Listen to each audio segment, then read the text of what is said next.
Hey there, Malcontents. This here is the Malcontent. How are you doing? It's a little bit after 5 o'clock, and welcome to the debut of PolCam for Seattle. We are live at with the Black and Indigenous Cooperative March that is happening here. And if I could get maybe a shout out in the comments and just confirm that you guys can, guys and ladies and thems, we've got to respect our pronouns, can hear me okay. I see the picture's really good, but I just want to confirm if somebody can give me a shout out in the comments that you're hearing me 5x5, which of course means that you can just hear me. And additionally, that you know, you can hear some of the background noise and what's going on. I'm just looking for a comment. I'm waiting for that. Can you all hear me? By the fact I'm not seeing any comments, I'm a little worried that you can't hear me. I see thumbs up. I'm going to presume maybe those thumbs. Okay, Heather, thank you much. All right. We got video, we got audio. I can see that we've got a great view up above, and I haven't even taken you up yet. So right now the march is getting organized. Forgiveness to Omari, because you know Omari has his funky scale, and I would say on the funky scale of 1 to 10, this is like a half. So like there's no funky scale at all. And just really, hello Detroit. Tammy, thank you for joining from Detroit.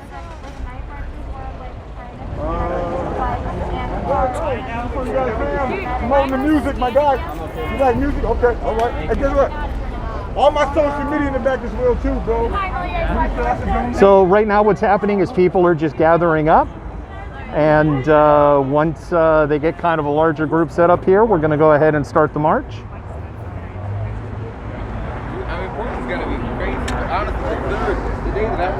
If you have doing today, guys, give it up for yourselves out here already. It's already 5:10. Come on, whose lives matter out here? Come on, we're gonna need to be loud today. I need you to tell me whose lives matter out here. Whose lives matter? Whose lives matter? Whose lives matter? All right. My name is Payday. I work with the Engage team. We are here with the Black Indigenous Coalition. This march is going to be amazing. Woo! Any other march that we have possibly had. It's nice to see that we got a little bit more color. Tina, thank you for the shout out from Washington State. Well.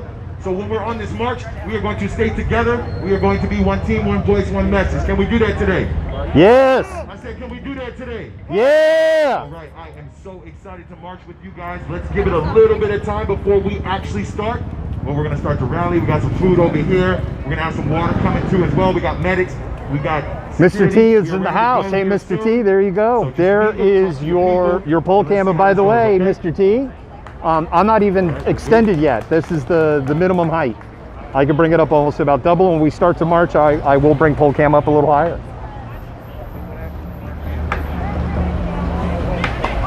By the way, if you want to show your love and you want to upset the trolls in the that pop up into the feed, make sure you spam those hearts. Spam those hearts, make those hearts flow. Every time you hit the heart button 5 times, you put a tear in a Trump supporter's eye.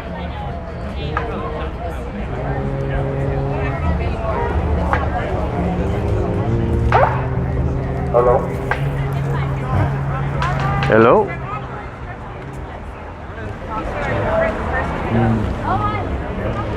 There's more people that are gathering up here. I love it. Spam those hearts. I love it. For those of you just tuning in, we're in Seattle and we are at the Black and Indigenous Coalition March for Black and Indigenous persons. So that is the B and the I in BIPOC. So BIPOC stands for Black, Indigenous, and Persons of Color. We're basically right on the outside of of what would be considered CHOP back in the day.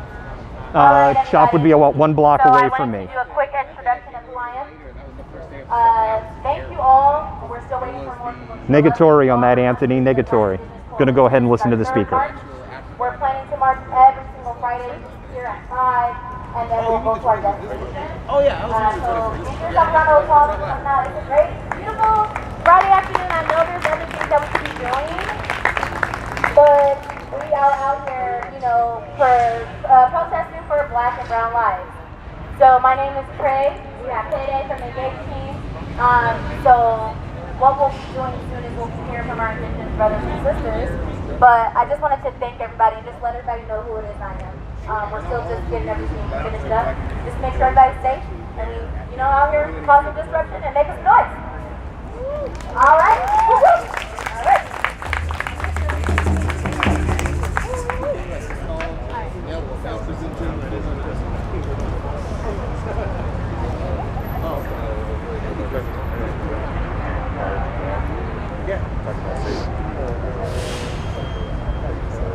Dr. and Mrs. Malcontent, I know you're watching and I am prepared, although I don't think I'm going to need one darn thing at this march, but I am prepared. I just thought I'd let you know, hon. Your radio. Love you. See you tomorrow. Also, gonna make sure to get 8 bagels. Who want 8 bagels today? Wait. Love you. Forget Wheaties. Bagels. Bagels. Bagels for life. Bagels for And life. we have some food over here. If anybody's hungry, we have some food. So we want to thank our volunteers for coming out and feeding everybody. Yes. They are serving food here for the protesters because we take care of our own in the Black Lives Matter movement. Black Indigenous Coalitionist. We are members from the community and members that have started, we're actually started CHOP, and we're there until the very last day. So, as a Black woman, I'm always protesting for Black lives. But as a child, learning in history what they've done to Indigenous people, I'm like, that's really messed up. So I'm out here fighting for Indigenous rights too because I feel like so much of the time they are out of the conversation and we are on their land. My people came here to build this country for free, where it was stolen from us. So we just want to put Black and Indigenous people in the forefront as far as making sure that this community is getting what it truly does. So that's the reason why we're here and why we're coming out here time and time again. So that's just a little bit about, you know, who we are, you know, what it is that we're going to do. So coming up next, we're going to actually go over some safety information, make sure everybody's safe on our journey to our destination, and then go over medical information as well. Thank you.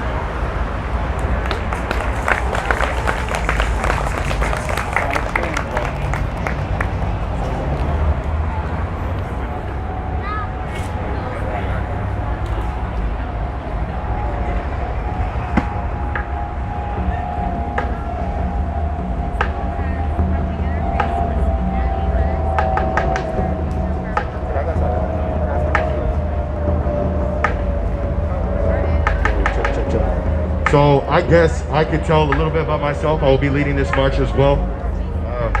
My name is Payday, like I said, from the Engage team. Who here can show of hands who's been to an Engage march? Anybody over there? Anybody? Okay. My hand's That's up not in the bad. air I for the like that. record. So what Engage does, and like she was explaining about Black Indigenous Coalition, what is a little bit different about Engage is that resources, that platform, is that, I guess, that design that we put together so that you have a safe place to come. And you will always have the resource that you need at any of our events. And so with the medics, with the security, and with the food and things like that, now we're all trying to work together and to bring that into one. And so it's been crazy after these 55 plus days that we have all been behind closed doors trying to get everybody together so that we are creating a bigger movement every time we do something. So with that being said, I just love when we have a front line and we have formation and we have everybody in tune together. So as soon as we get ready to start, we're gonna start a front line and we're gonna make sure we're tight the entire march. That is the number one form of safety, is to make sure that we're all together, that we're not scattered, and we have organization within our march. So we're gonna have hand signals too as well. And I'm pretty sure if you've been to any marches, you know what the hand signals indicate. So who can tell me where left is? You know your left and right, come on. So how do you signal that when you're in the march? So if you don't know and you've never been to a march, if we are moving left, we need your arms to be moving left as well. And we need everybody to do it at the same time so that we can help each other. And as well for right. And when we need everybody to quiet down, then we go like this here. And so we may have our hands, how you doing, brother? When we have our hands going up and down like this, that means to quiet down. And then, what does it mean to stop? Does anybody know what it means to stop during a march? Absolutely. So if you don't know, that is how we stop in a location where we're going to stop. Let's see. Yeah, that actually should be good on directions. Like I said, let's just keep it tight. Let's just keep it for sure, and let's be loud as hell. Because when we have smaller groups, that gives us an opportunity to show how much we really care for Black lives. And that will indicate that this march is going to be an impact, and you will learn, and you'll be here for the experience. Is that cool? How much weight can this? How much weight can that take? So that's a little bit on the here. safety. Do you know? Anything else? So one thing I do want to. Talking to somebody who's shooting video next to me, one who's thing got I just a wanted to let you kick-out know, shoulder we rig, do have our which medics looks a lot more still. comfortable than the They one I have. the green bands on. They'll have a trucker full too. If for whatever reason, if you need anything, they are here. They have the green bands that are on their arms and straight across the chest, and it says medics right there. So they're right behind if you have anything to say. I mean, if you need anything like that. So we want to hear from this very special man right here. You want to come to the mic? Tammy, thank you for sharing the feed. Much appreciated, Tammy. Yeah, go ahead. John T. Williams' older brother. August 30th, 2010, when John T. was taken, Seattle was irate, fuming. I had all kinds of organizations come to want to support, and at that moment I didn't know what to do. I had to honor something my brother John asked me in 1969 to keep the peace. And on August 30th, 2010 at 4:29 in the afternoon, a policeman told me they just took my brother. And I asked my son, he'll tell you, I asked him to go home, and it was the first time they said no. I've been saying all along there's peace. You know. It's a thought from Grandpa. There's a warrior in everybody. Doesn't matter where you come from on the planet. To stand up to all these police, these brutalities. I got a list in my phone of all these people that police took. And I tell you, I'm sick of it. I'm honored to see you young people band together like this. You all make quite a difference. Even if John T. was here, he'd be so proud of you for what you're doing. That, as one of the information I'm getting, you guys made a big dent. And I hope you keep it up. Stay together, stay strong. If they get you, what if it gets you, get up, have someone take your place. Don't stop, because this is working what you all did. I'm honored by what you all are doing. I kept thinking for 10 years, people mad at me because I did not fight. Why would I go pick a fight with the badge? It's only going to give them more reason to win. I outthought it. I've been dealing with the U.S. government for 8 years, talking calmly. Every day I bounce and thank you, calm yourself. And to see, I came here to CHOP to see you all did a wonderful job here. I'm proud of all of you to stand your ground doing you have, because as people do it, take back our streets, take back our home. This we live here. We're the taxpayers. We paid them to do their job that is supposed to say to protect and serve. And if you're following me on social media, you hear me saying they're only proving St. George Floyd how big the brotherhood is by defending only the badge, that you and I are nothing. But as that I'm seeing now, you all made a difference. I'm proud of all of you all. Just keep up the good work, knowing we're not alone. I told that to the U.S. government September 10th. Why do you care? The people don't care about you. So I walk around, I hear fun talks or whatever. I hear I'm a legend out here. I'd rather be known as the wood carver. Thank you. Thank you. One thing I wanted to keep in mind is we are protesting, but we are protesting during a pandemic. So we do want to make sure that we are giving each other space. If you can do the 6 feet apart, which is actually great because it's a small group, which means we can take up more space while we're on the streets. Making sure that we wear a mask. So I just wanted to let you guys know that, especially for our Black and Indigenous brothers and sisters that are here protesting, COVID-19 is actually killing Black and Indigenous people at higher rates than anybody else. Out of 100,000 people, 61 people of those are Black that are dying, and 31 of those people are Indigenous. So it's affecting us at a higher rate, which is why it's very important that we do take care of ourselves.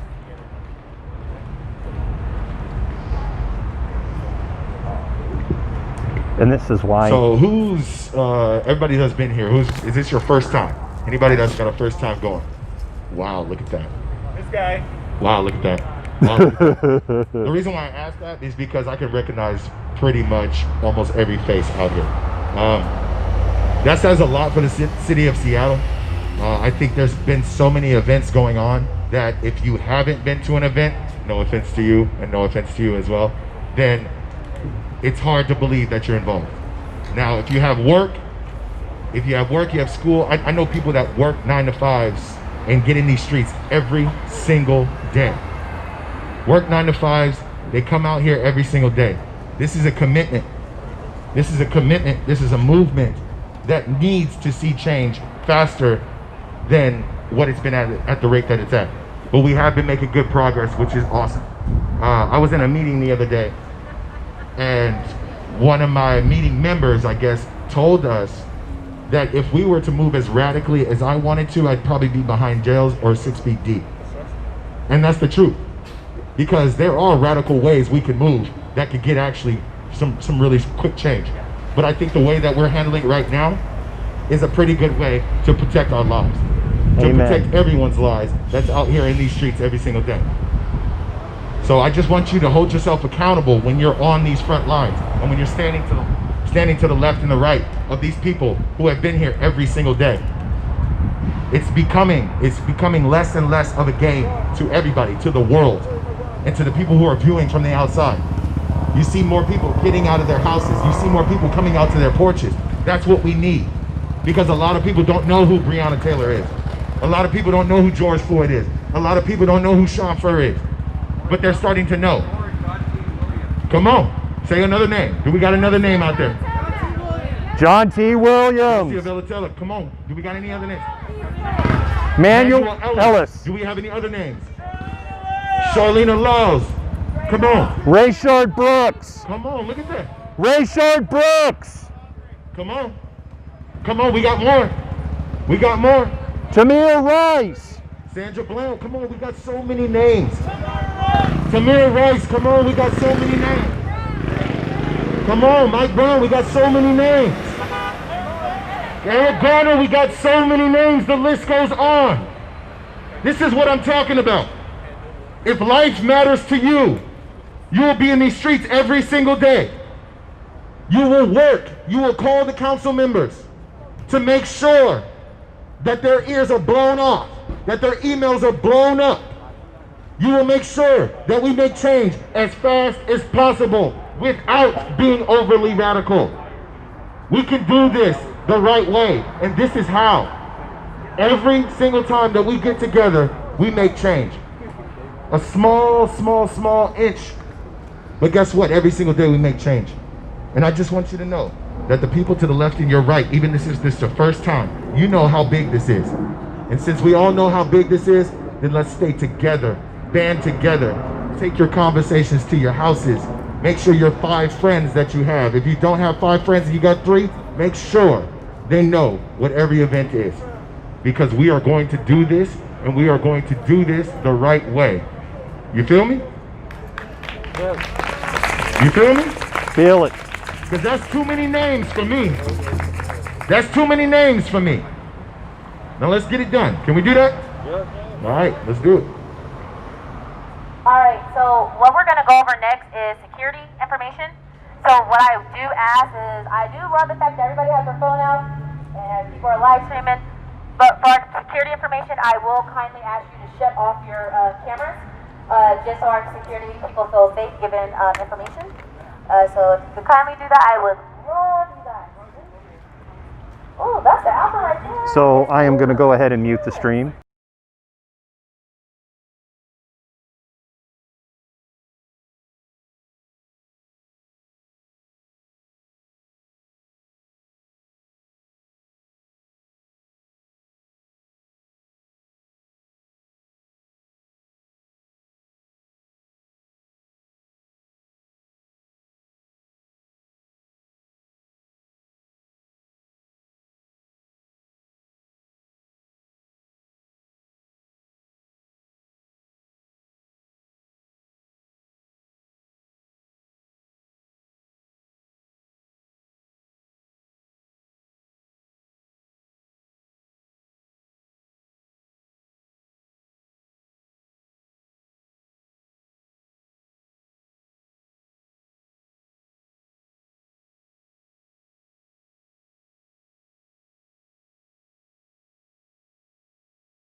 Thank you. So, we'll head out soon. I'm just waiting for more people to show up because I know everybody has a job. One thing I wanted to say is there's going to be some unhappy people with this. Stopping their day for going home to drink their wine. I don't know, like do a puzzle or whatever it is. They're going to be upset with us. And we don't want anybody to engage, like our security team did say. But one thing I do want you to be mindful of is to, while we're down there, using your voice, because I've been protesting since May 30th, because I don't have the option not to say Black Lives Matter and not come to meetings. So I've been working a full-time job, taking care of my sister, and coming to, do the work every single night. So the reason why I'm here is because I don't have a choice, because I have two black brothers that have been brutalized by SBC. I have two nephews. I have one nephew on the way. So I have to make sure I'm out here protecting them and talking for them. I have other family members that have, had contact with SBC, and it has been great. So I have to be out here, I have to make some noise. I have to, make a change, stand for something. And also as a third generation black woman, I'm from the CD, but none of my family lived there. Because we've all been pushed out.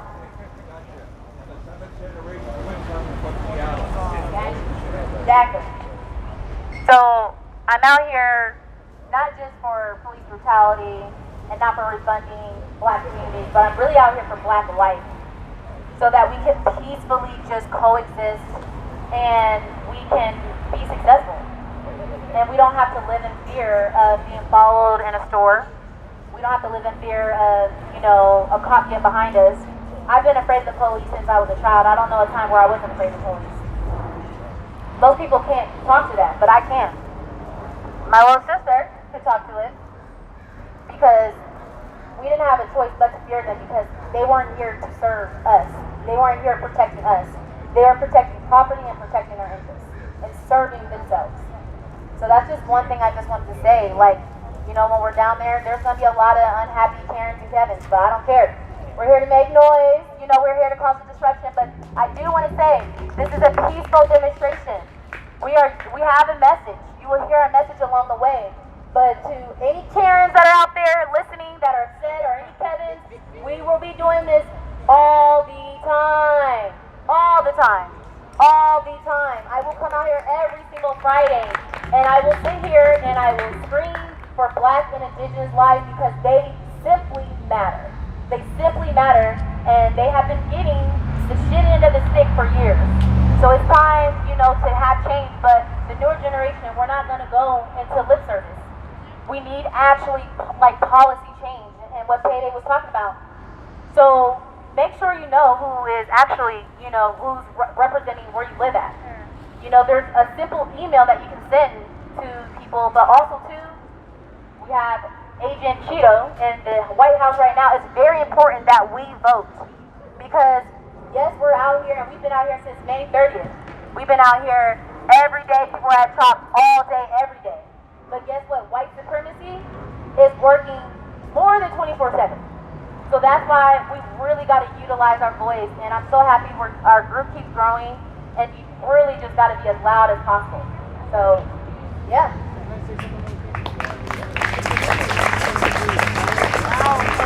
All right, we got somebody that has something to say about policy, so I want to hear it. All right. We're trying to alleviate the oppression in the Commonwealth, and we need legislation for the Phase 4 before they close Congress, like in August 10th, that says the Federal Reserve Bank has to finance the housing and commercial real estate build-out for the 21st century first world qualitative that offsets the supply-demand squeeze without accommodating motor wheel driving through with noise abatement and some other alleviations of the financial oppressions every 3 months, and give the workers a 3.5-day work week, 7-day pay, double the shifts, take it from the non-working shareholders every month on the commercial residential, or taking a zero of it by suing the assessor's office and the commercial real estate. It's all dilapidated and obsolete. Thank you, brother. Thanks. I mean, it's speaking some real facts. We have to look at policy. We need to look at some changes. So that's just, something that you can talk about. But I do want to know, we do have a special treat from our Indigenous brothers and sisters. So that person who was just speaking just rode off on their bicycle, wasn't part of the event. So.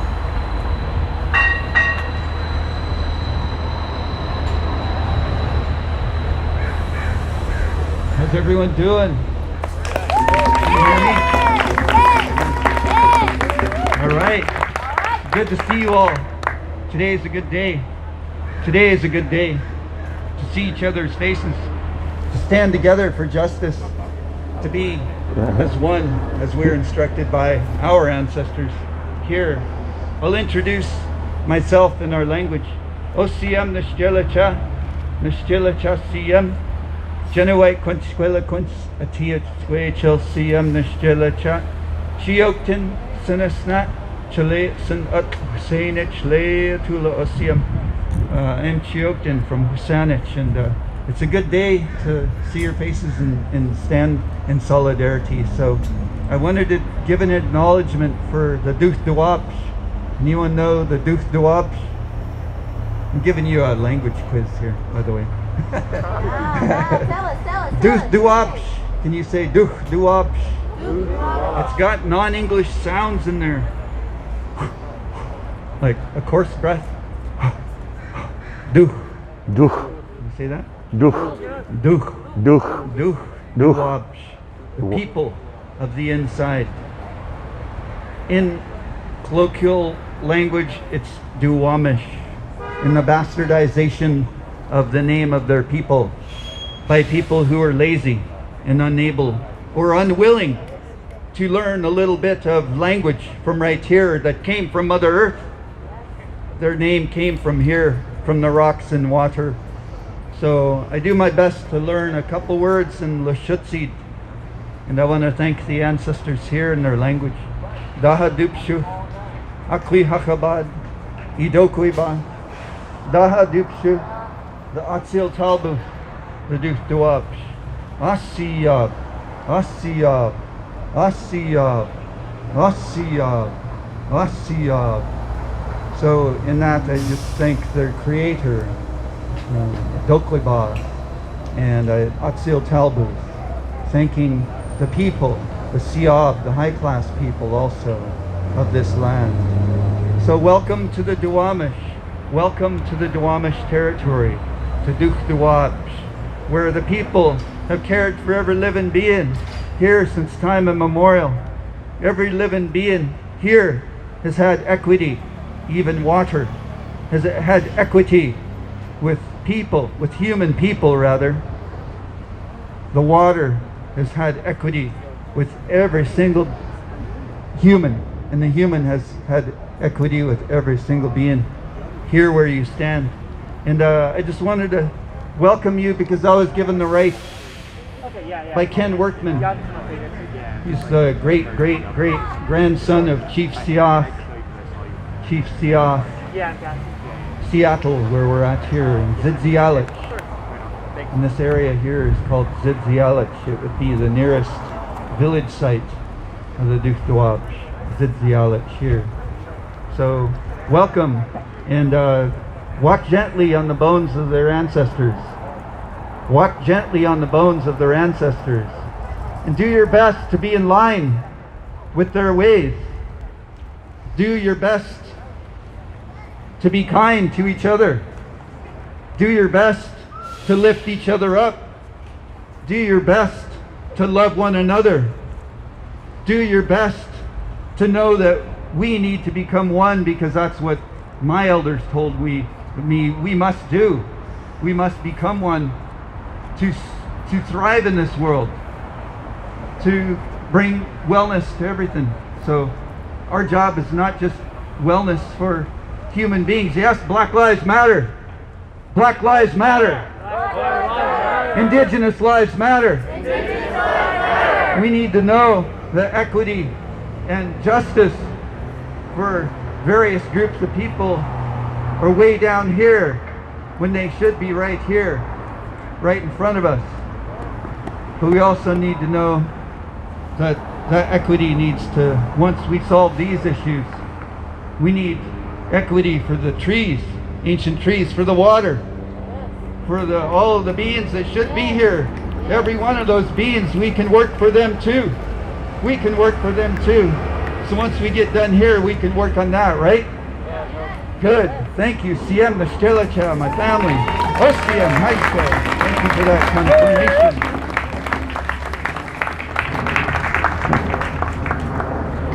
Amazing. Give it up to him one more time, please. Please. So I'm going to piggyback on one thing that he said. He said, yes, Black Lives Matter. Then he proceeded with saying, Indigenous lives matter. You guys, you know how you can prove that Black Lives Matter? Is you come to these events and you show it. You show that you have kindness in your heart. You show that you have passion in your heart. You show that you have control of your tongue. You show that you know how to use your language. You show that you have respect. You show that you have compassion. You show that you have empathy. You show that life actually matters. Because the word live is in Black Lives Matter. The word life is in Black Lives Matter. Indigenous lives matter. So come here with life. Come here and bring positive energy. That's how we make change. Because if you come here and you see a black person and you wave to them and you think, oh my God, this is amazing. I'm at an event for Black Lives Matter. And then when that ambiance leaves your shoulders, or that burden leaves your shoulders, and you walk out into that outside world, and then you see a black man that may not be familiar to you because he looked a little different from the black man that you marched with, that's a lot different. Yeah. You got to stand there and you got to be real with that man too. It's not just about the marches. It's not just about screaming Black Lives Matter. It's about being a kind person. It's about being a committed person. It's about being a loyal person. It's about being a confident person. It's about knowing that the people to your left and to your right are going to make sure you're okay. If we can spread that love around the world, guaranteed, we will make sure Black Lives Matter, we'll make sure Indigenous lives matter, and then finally, we'll make sure that all lives matter, because it can't happen until Black Lives Matter.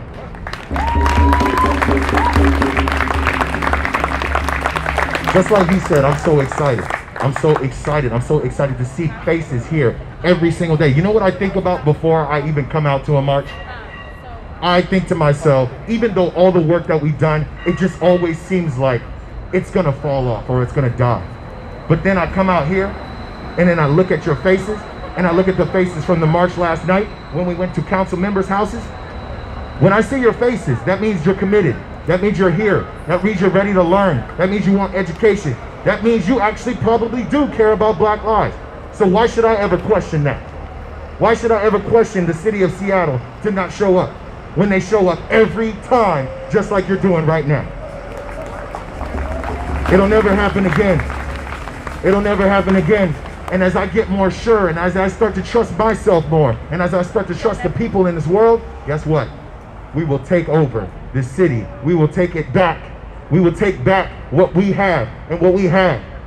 We need to take it back, and we need everybody's help. Can we do that? Yep. I said, can we do that? Yep. Come on, Seattle. We got a couple more minutes before we head out here. Whose lives matter? Black lives matter. Come on, man. No, we're not going to get nothing done with that kind of voice. Whose lives matter? Black lives matter. Whose lives matter? Black lives matter. Whose lives matter? Black lives matter. All right, that's what I want to hear, man. We're going to hit these streets in just a couple minutes. We got food over here. We got drinking water. Come on, man. We need y'all today, tomorrow, and the days in the future. Can we do that? Yep. Come on, baby.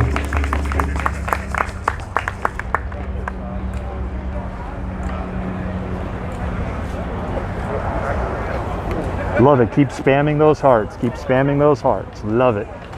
All right. So, thank you. Hyping everybody up. You guys are doing good. We have more people coming on. Give me just 1 minute here as I head over. I just want to grab a bottle of water. It's ooh, sorry about that. Well, shoot, I just went the wrong way to get the bottle of water. Want to grab a bottle of water before we start.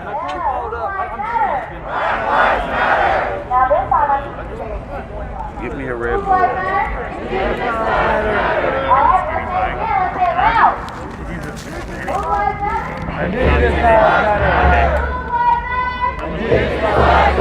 Yes, all right. So, again, I just want to thank you guys. We want to, of course, make sure we're safe. For anybody who's come up, we have some food here. We do have water as well, too. For anybody that's joined us, we do have medics that will come on route with us. And they actually have on green tape around their arms and across their chest. They're right to the back. They're in the medic team. If you need anything, they're here. For anybody else that came, just to go over security information again, is when we're marching down, you want to stay on the streets because that's where we're safe. Please do not engage in any agitators. We have security for that. This is a peaceful demonstration, and I will say this again. This is a peaceful demonstration. We have a message. We want them to hear our message, and we'll have that along the way as well too. But I want to make sure that nobody engages in that.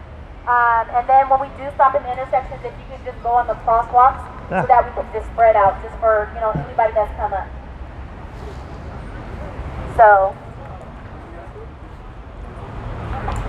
we do have one more speaker, one from the indigenous community. So she wants to come out and say a few words.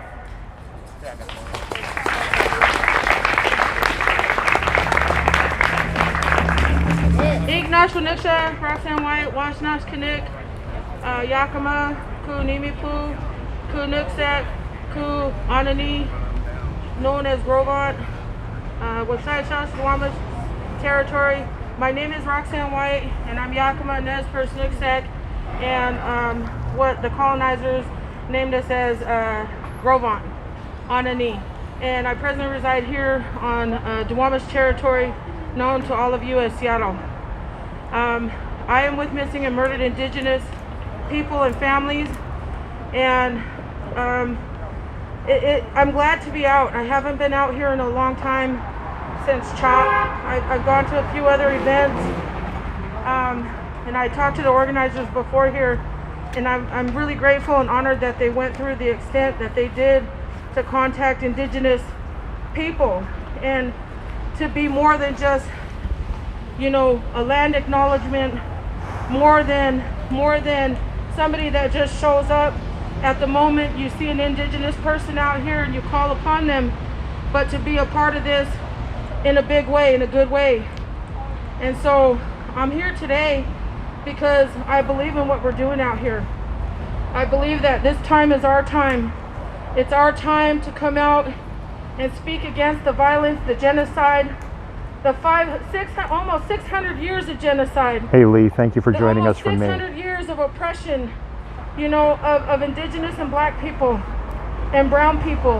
And I don't just stand here for myself, but I stand here for the future generations that are ahead of us, that hopefully one day they won't have to experience what we have all experienced here.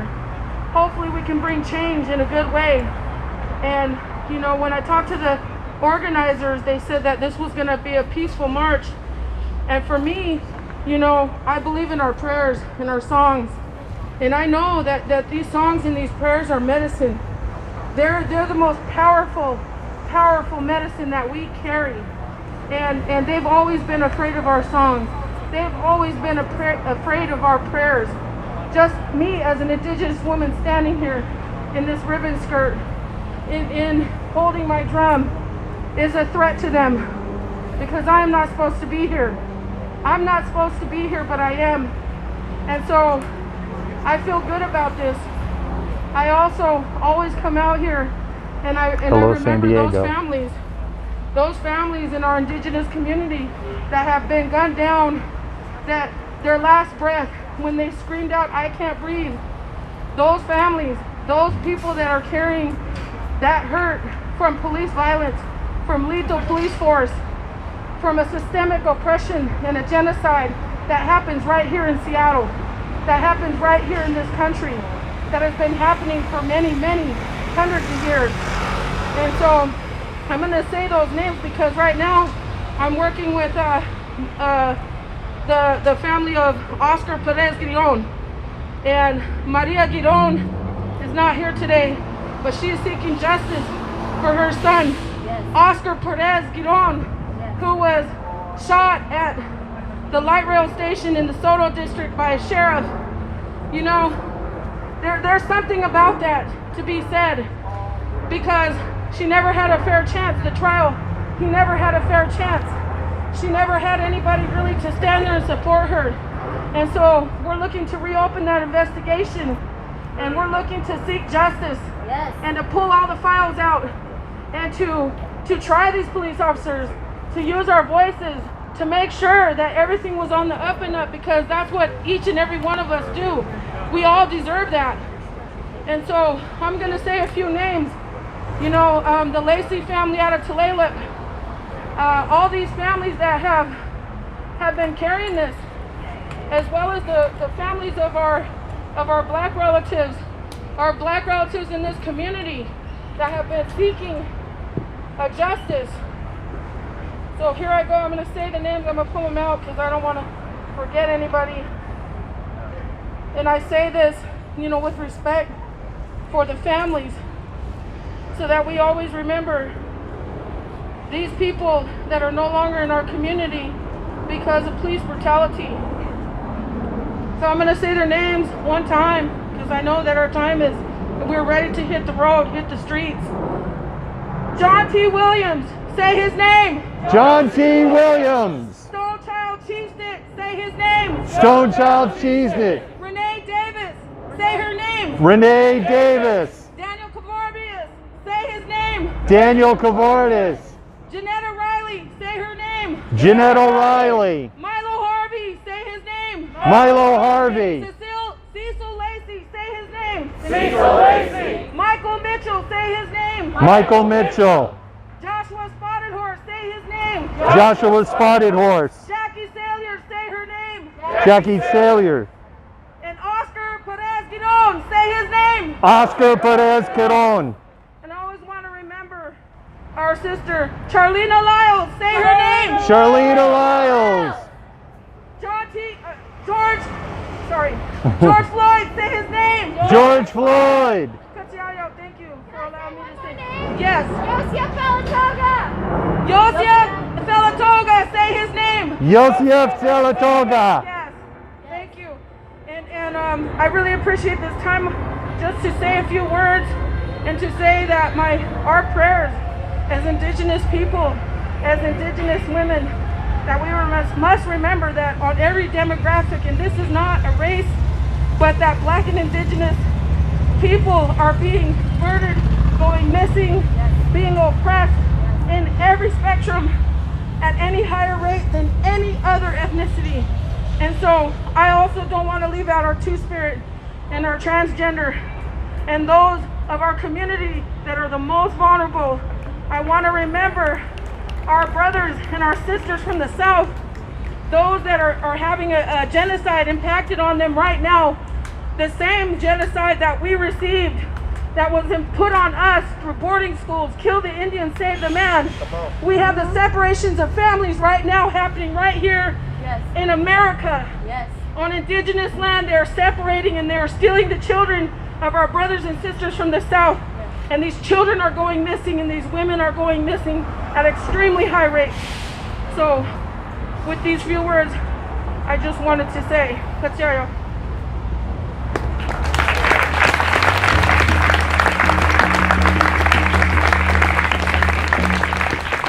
Wow. Thank you, sister. Wow. Give it up for one more time, please, please, please.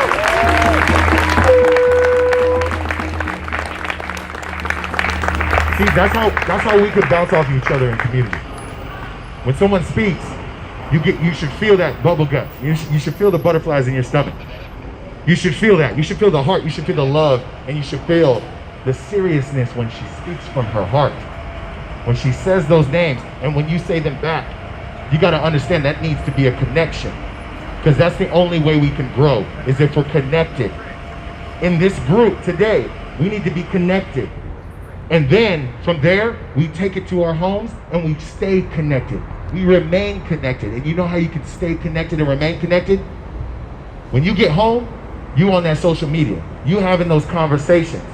You're bringing it to the attention of everyone that you know, so that when you take the information and the education that you get here, other people will know that aren't here. It seems like a simple system, but it's very difficult. It's very difficult to have those uncomfortable conversations for the lives that we have lost. We're losing lives, ladies and gentlemen, and other pronouns, excuse me. We are losing lives, and it's every day that we're losing lives. So we need to be out here every day for those lost lives to prevent the future losing of lives. Can we do that? Yes. Okay, man, I'm hyped off of that speech. So what we're gonna do now, I'm pretty sure everybody does know the chants, but we're gonna go over some of them. Is that okay with you guys? Yes. Is that okay to go over some chants? So we obviously know the Black Lives Matter, or Whose Lives Matter? Black Lives Matter. Whose Lives Matter? Black Lives Matter. We've got Whose Streets? Your streets. Whose Streets? Your streets. Okay. We got No Justice, No Peace. No justice, no police. No Racist Police. No racist police. Or we could do No Justice, No Peace. Take it to the streets and fuck the police. That got a little bit more rhythm to it. You like that? I think I like that one a little bit more. So no justice, no peace. Take to the streets and fuck the police. No justice, no peace. Take to the streets and fuck the police. Okay, we're gonna have to be louder, but I see that you guys get the point. Hi Sherry, welcome to the feed. So, no cops, no KKK, no racist USA. No cops, no KKK, no racist USA. No cops, no KKK, no racist USA. We're going at the cops today. I'm gonna let you know that, because we want that defund of 50%. So you know the defund SPD. So we know defund SPD. Defund SPD. No. Defund SPD 50% at least. Defund SPD, how much? Yeah, percent at least. Where should the money go? To the black communities. Number 3, who do we free? All the protesters. Don't forget number 4. No new youth jail. What about number 5? Jenny Durkin must resign. Come on.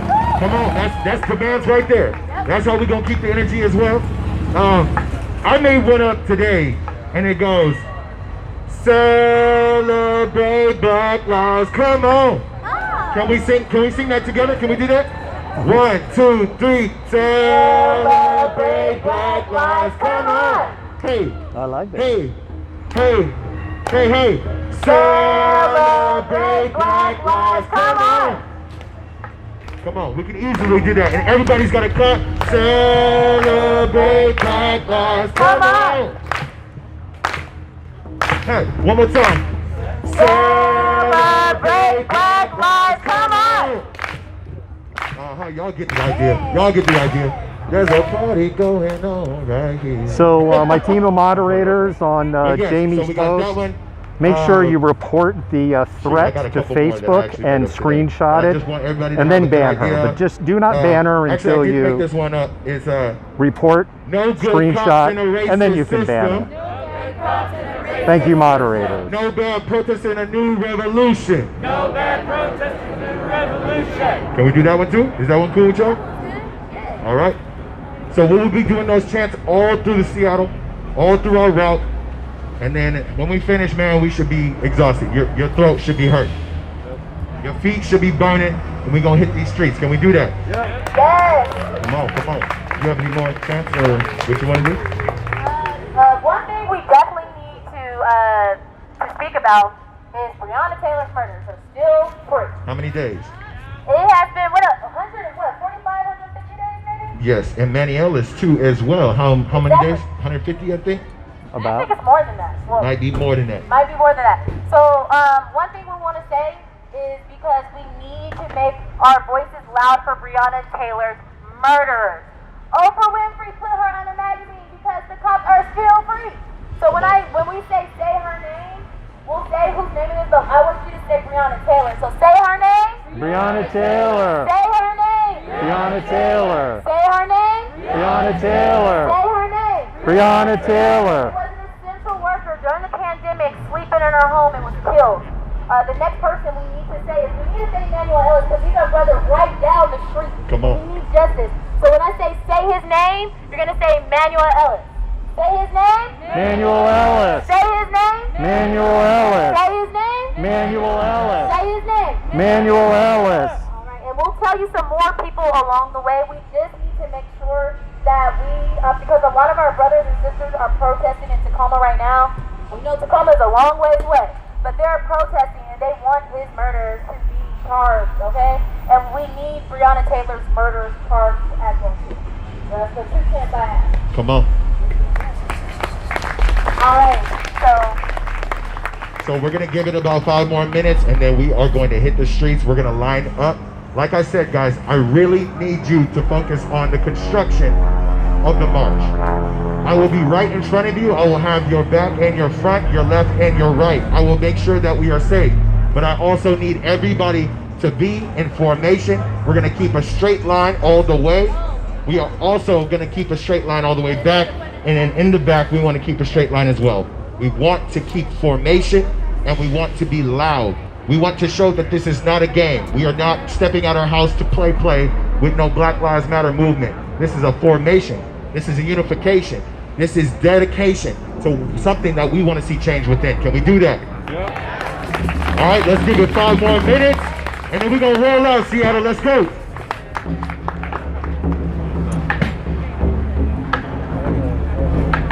All right, so to explain the story of John T. Williams, August 30th, 2010, John T. Williams was actually a well-known individual in Seattle. He was well-known in the Pike Place market area and known as a pretty talented wood carver.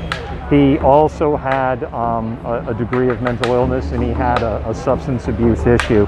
In broad daylight, while having a crisis, somebody made a call with John T. about John T. Williams having that crisis. SPD arrived. John T. Williams had essentially a pocket knife because wood carver. He was in a crosswalk moving away from an officer. The officer ordered him to drop the knife, and from the words "drop the knife" to the time that John T. Williams was dead on the sidewalk, or actually in the crosswalk, was exactly 4 seconds. And when you watch the video, it basically would have been just about impossible for a human being to have complied with the order in time. A message, say, getting to your ears or your brain, somebody who is sober, lucid, aware, is about 1.5 seconds. we do have gas and water over here, so we'll be going shortly, so make sure that you have your mask on. That's very important because we want to make sure everybody's safe. We want to make sure, your laces are tied or everything like that. Have everything packed up with you because we'll be leaving shortly. We just need our car brigade to just get a formation, okay? So continuing on with that, it takes about 1 1/4 to 1.5 seconds for your brain, if you're lucid, sober, and very, very aware, to go, oh, I have to do something. And you can look that up, for instance, in reaction time for hitting your brakes in a car. It's like public information that's available. Add drug, alcohol, or distraction, and it takes even longer. So John T. Williams basically had no chance to comply with the policeman's order. And additionally, John T. Williams was moving away from the officer. He was not an imminent threat. There was an investigation, and because of the ways the laws are set up in Washington State, the officer was found to have done nothing wrong. And this was 10 years ago. And this remains a scar on the community in Seattle because, again, this was an individual that was pretty well known in the community, was very well known down in Pike Place Market area, and was known as, a gifted artist, but at the same time a tortured soul. So that's the story about John T. Williams. And the reality is there will never be justice there. So what will happen is... So we're almost in formation. We're just trying to get our vehicles together so we can head out. So just want to keep everything tight together, okay? We have our drums over here. Make some noise. Why do you say drums over here? Out here, So what I'm going to do here is I'm going to bring this down a little bit, and I'm going to send you up.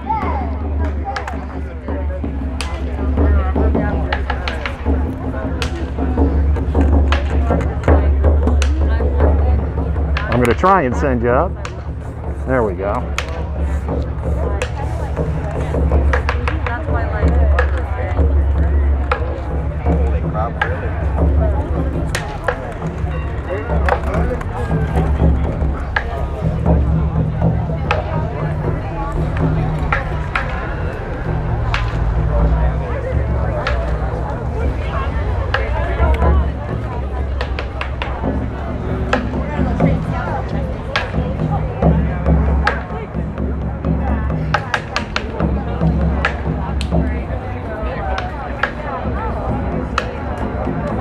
All right. We can see what we can see.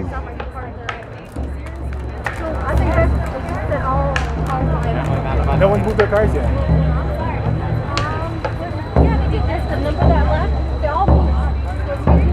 So right now what's going on, we're waiting for the car brigade. The car brigade serves as protection for the marchers. Seattle has been the scene of multiple incidents of extreme violence, of people disrupting protests by driving cars through them. Officer Molly Brown of the Seattle Police Department still remains uncharged. She was removed, I think would be the word. She was removed from the Seattle Police Department. The Seattle Police Department won't say if she was fired or she retired or if she quit, and an investigation is still ongoing. The Uber Eats, the DoorDash driver that drove through the protest, I want to say June 30, that driver also remains uncharged at this time, despite the videos and the evidence that he basically, the accurate word would be grazed someone and ran over a bicycle. That individual has been fired from their employer, but no charges filed. And amen, Rachel. And then, of course, we have Dawaklit, who bypassed state police road closures, drove the wrong way to then drive through protests and killed Summer Taylor and gravely injured Diaz Love. Both Summer Taylor and Diaz Love go by the pronouns of they, them. And I'm going to remind right now, and this is up on Malcontent Tangle on the Facebook page, Herman Cain, who died yesterday, mocked their murder on the day that it happened on his Twitter feed. Who's Black Matter? Black Lives Matter. All right, next time we got to say indigenous. Who's Black Matter? Indigenous lives matter. Whose lives matter? Indigenous lives matter. All right, just trying to get everybody to stay limber and everything. Rachel, so far on that, on the retired early and full pension, my understanding it's rumor. I don't know if that's been confirmed, but if there is a hard link or source that backs it up, I would love to see it. Everybody is masking up and It wouldn't surprise me. making sure we keep our distance because we are still in a pandemic. So that's what I want to say. We'll be heading out shortly. We're just trying to get our security team. Just information. Just Make sure you spam those hearts. Spam those hearts. Every 10 hearts makes a Trump supporter cry. Stretch and stay limber. We marching today. Okay? We marching today, ladies. Everybody. Also, the other thing, share this or start a watch party, whichever you want to do. Watch parties actually typically get more eyeballs than if you just do a simple share. But if you want to set up your own watch party, there should be an option, and you can set up a watch party on the feed, or likewise share. And for the people that are watching from Detroit, from Maine, from San Diego, and Louisville, and I think I've mentioned everybody who's kind of shouted out. Thank you so much for joining us. Oh, Detroit, forgot to mention Detroit. Thank you so much for joining us in unity and in support with Seattle. We stand together with all of our brothers and sisters and thems in unity together in support of Black Lives Matter and equality for all. For those of you who are just tuning in, or you've kind of been listening to the speakers and you're like, what's going on? Where's this at? And I know some people were asking, and I wanted to respect the speakers. We are in Seattle. We are essentially 1 block away from what would have been known as CHOP. And I keep saying every time I come up here, I think 50 years from now, this part of Seattle will still be called CHOP, and people will be like, why is it called CHOP? But we're about a block away from the area that what was called CHOP. And this is the Black Indigenous Alliance March. They happen every Friday, and destination is kept unknown. That's on purpose for safety, because that goes back to the multiple incidents of people driving cars through the protest. There was also another incident where people drove through protests, I want to say July 8th or 9th. I was actually there for that one when that happened, and I witnessed and fed, and you can go back through and dig through the feeds where SPD did absolutely nothing, and there were 12 officers there that witnessed that. So if you're sitting there going like, well, how come you want to defund the police and blah, blah, blah, blah, well, there you go.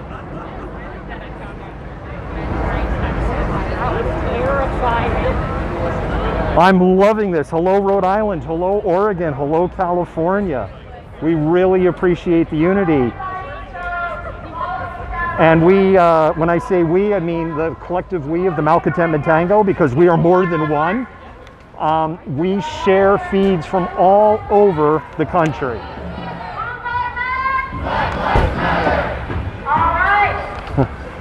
All right. What I'm going to do is I need to swap my hands around, and I need to get my Civil Air Patrol Air Force Color Guard mojo back here and carrying the guard, and not hit the overhead power lines, or I'll be crispy malcontent. The next thing is, please do not get into the type of agitator. We're going to piss off a lot of Karen, Kevin, I guarantee you, especially Friday afternoon breakout. So we have our security team that will be out there to help facilitate that as far as de-escalating. The next thing is just make sure we want to hear your voice as loud as possible. And when we do get to our... Rhode Island has a little bit of a soft spot in my heart because I'm originally a Massachusetts boy. One thing also, Go Sox. Even though I'm pretty sure baseball season will be over in about a week. We are from the Black Indigenous Coalition, and we do have members of the Engage team here that are helping us as well too. So my name is Trey. My name is K-Day of the Engage team. Yeah, so we are the two people that are on the mic. You will hear our message as we go down. We do have to dance, so that's the biggest thing. Also, just we want to make sure that everybody is safe. Malcontent T is in the house. Malcontent T, if you scroll up, you'll see a comment from a Jamie Naylor. Can you go ahead and report that comment to Facebook? Take a screenshot of it and then delete and ban. Much appreciated. Thank you. Okay. In that order. So my body is shaking. I'm shivering. I'm excited. I'm a little nervous. I'm a little happy. I'm a little mad. I'm a little pissed on. So I'm gonna need these drums to go ham, and I'm gonna need everybody after the count of 3 to scream as loud as you possibly Appreciate it, so Ken. you can shake off them jitters. I'll talk a little bit about that after the everybody's speaker. noise. I need everybody's love. I need everybody's support. And I need to know that you committed for Black Lives Matter. So can we do that 3 seconds? I need everybody to scream as loud as they can for whatever they believe in, and that is Black Lives. Can you do that for me? Yeah. All right, drums, come on, I'm gonna need you. 1, 2, 3.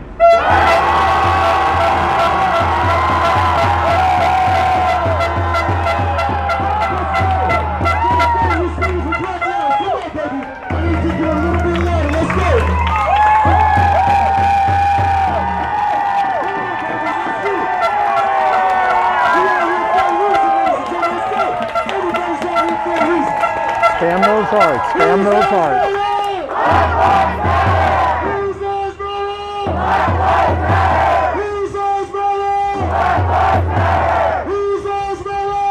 Let's go, baby. Let's go. Come on, we need the front line right now. All right. We need the front line. We need the front line right now. You got your setup right over here. Come on. Whose lives matter? Black lives matter. Whose lives matter? Black lives matter. Whose lives matter? Black lives matter. Oops. Whose lives matter? Black lives matter.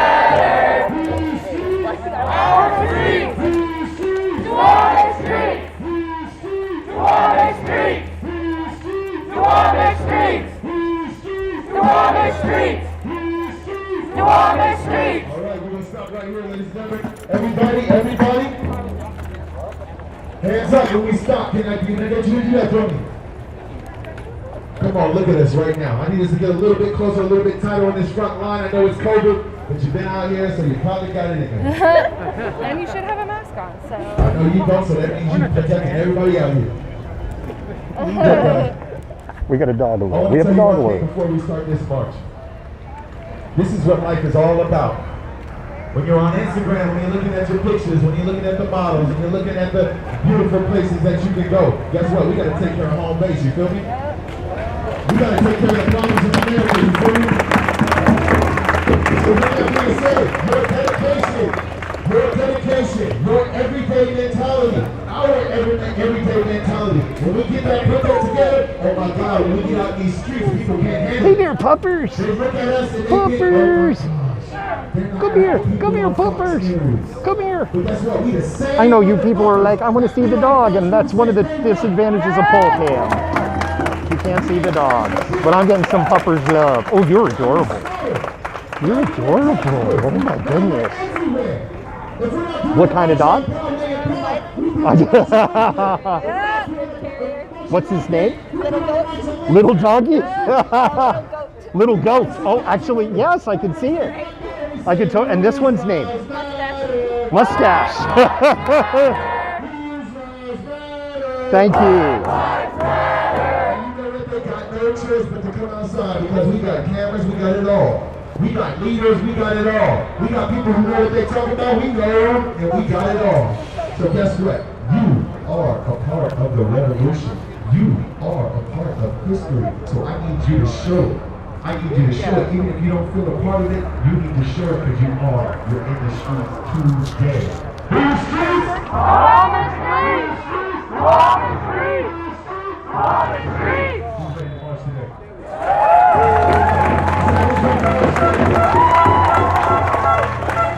I wish y'all could see Little Goats because Little Goat really, like the coat, I mean, little goat looks like a dog, but Yes, sir. from a coat standpoint, totally looks like a little goat, and their face. It's very, yeah, very, very cool looking little dog, and very, very happy dog. All right, we're marching again.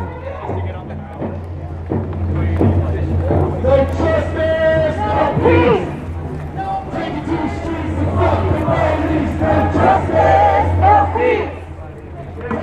All right. Fuck the police, no justice, no peace. Take to the streets and fuck the police. No justice, no peace. Take to the streets and fuck the police. Bear with me here. No peace. Take to There we the go. streets and fuck the police. No justice, no peace. Take to the streets and fuck the police. No justice, no peace. Fuck the police. No justice, no peace.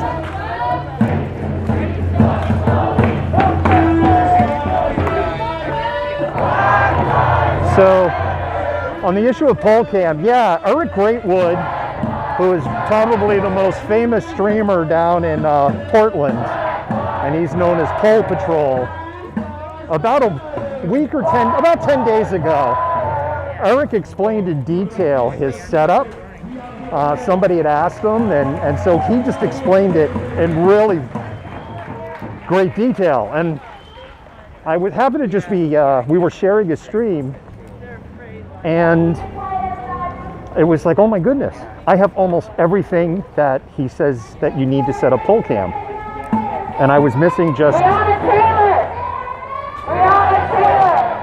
and I was missing just 2 parts.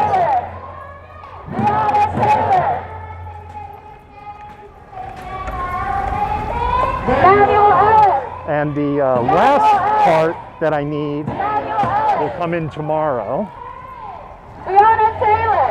And then I will have kind of even a better setup.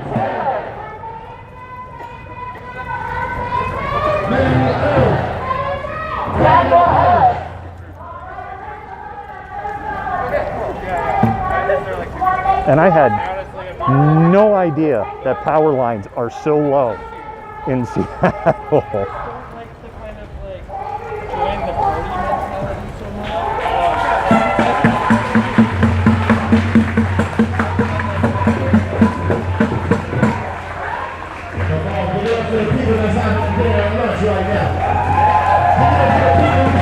Make sure you're spamming those hearts. Show your love. The other thing is you can do is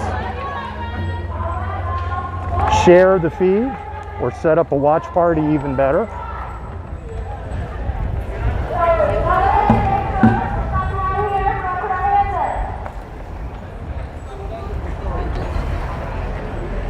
So this is our first up. To piggyback on what we have been talking about, Breonna Taylor, man, that's because things are always good for people who you respect. They're murderers.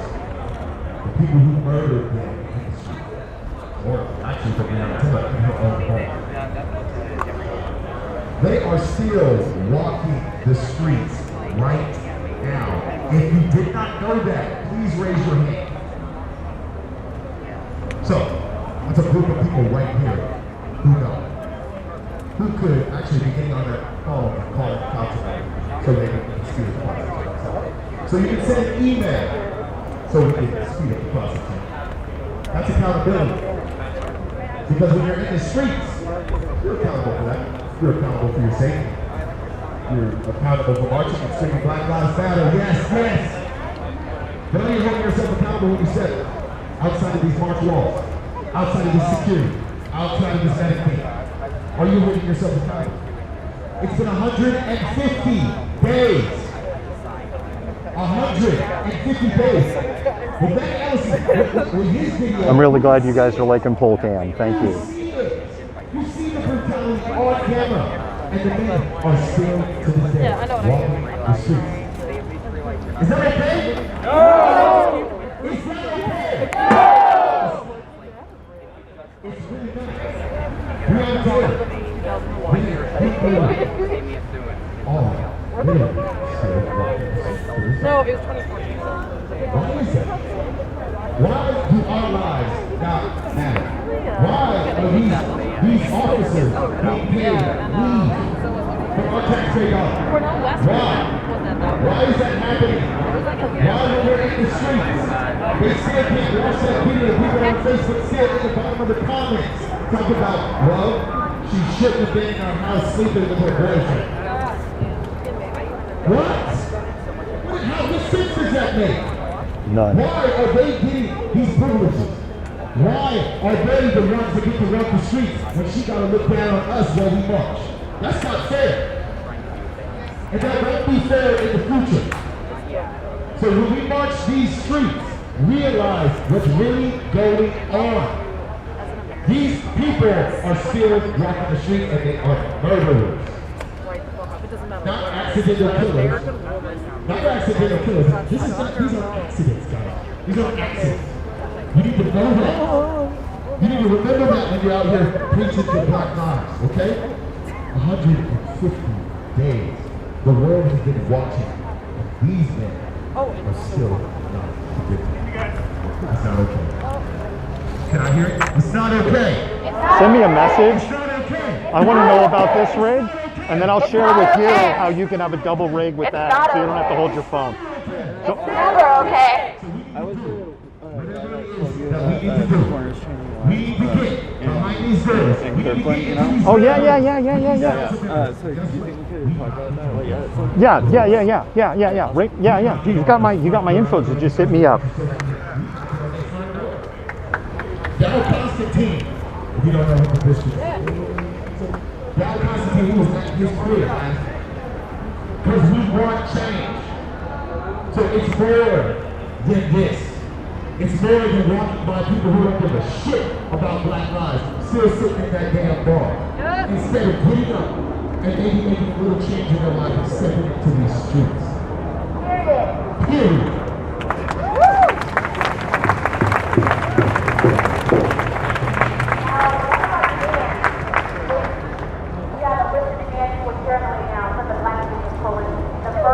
Kimber, if you could pass along my thanks to Eric, if he's a good friend, I would deeply appreciate that. I just really appreciate him sharing the information on how he set up the pole cam. We need to make sure that when we're out here, we have to tell our demand. The first demand is we want a nationwide removal of qualified immunity so that when Black and brown people are murdered by officers, that they are charged for crimes that they do. Well,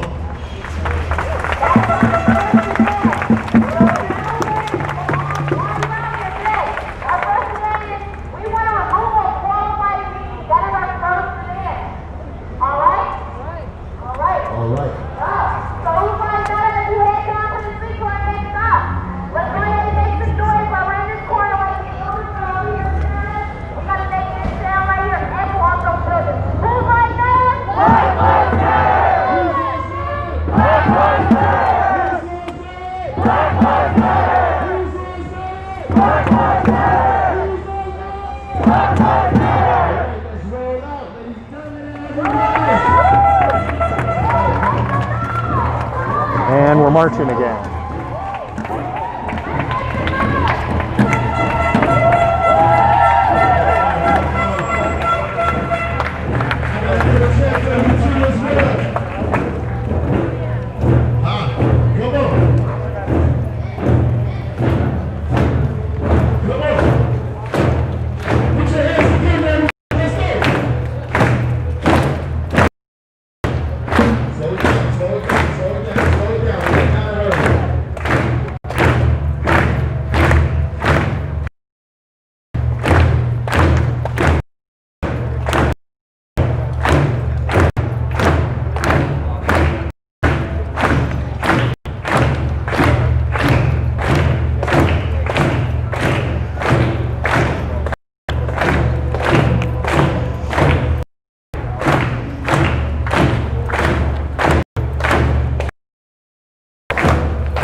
Got some people over here showing their support. Some people are coming out of restaurants in their homes to show their support.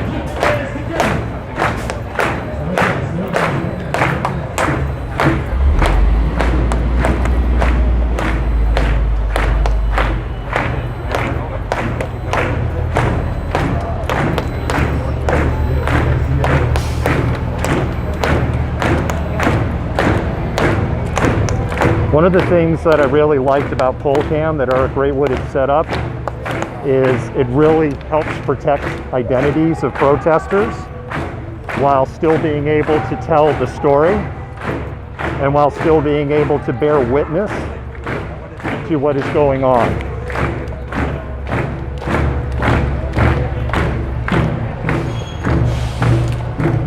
Ooh, these power lines are really low in this intersection. Put your hands together. Put your hands together. Come on, Seattle.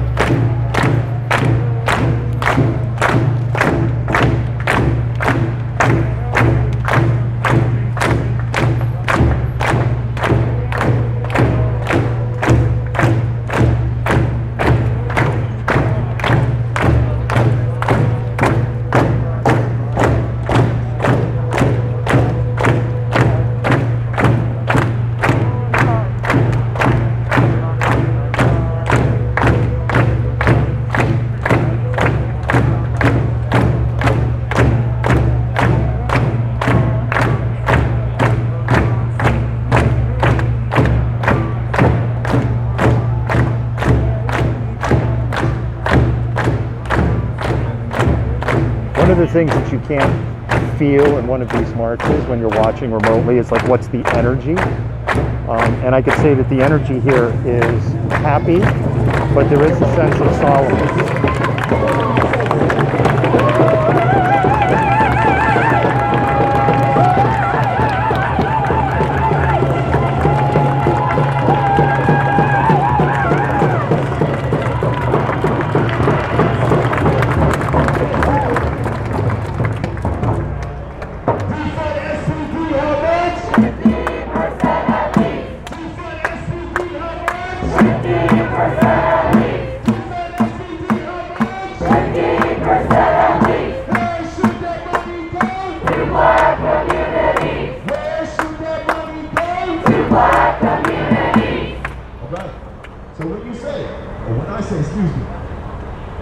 Where should that money go? To black communities, right? Why do we want money to go to black communities? For reparation. Who else? Come on, one more time. So black people can afford to live here. Anybody else? Why do we want to put money in the black communities? Better education. Guys are gonna have to forgive me as I probably wiggle the pole a little bit. I have to adjust some things. Hey, somebody get here! Somebody get up in here!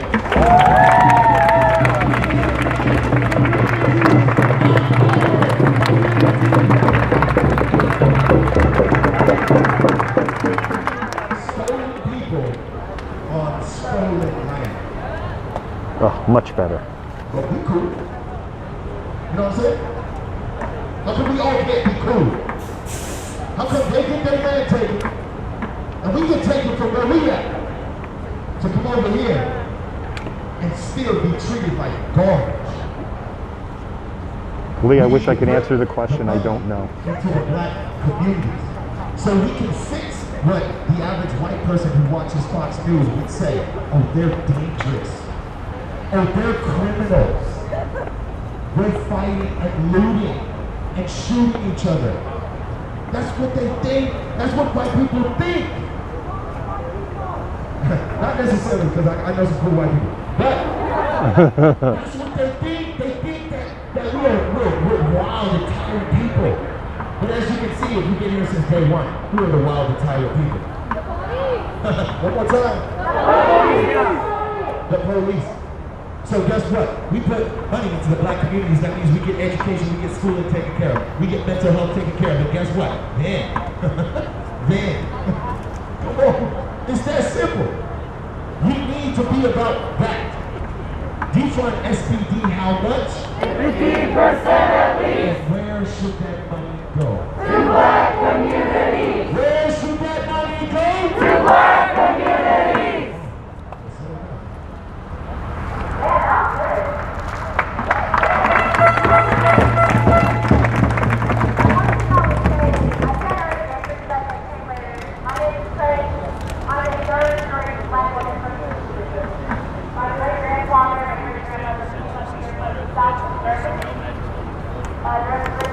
For those of you maybe just joining, we're in Seattle, Washington. This is the Black and Indigenous Alliance March, which happens on every Friday.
Thanks, Brad. Appreciate that. Or just having conversations with people is because we need to build up black and indigenous equity.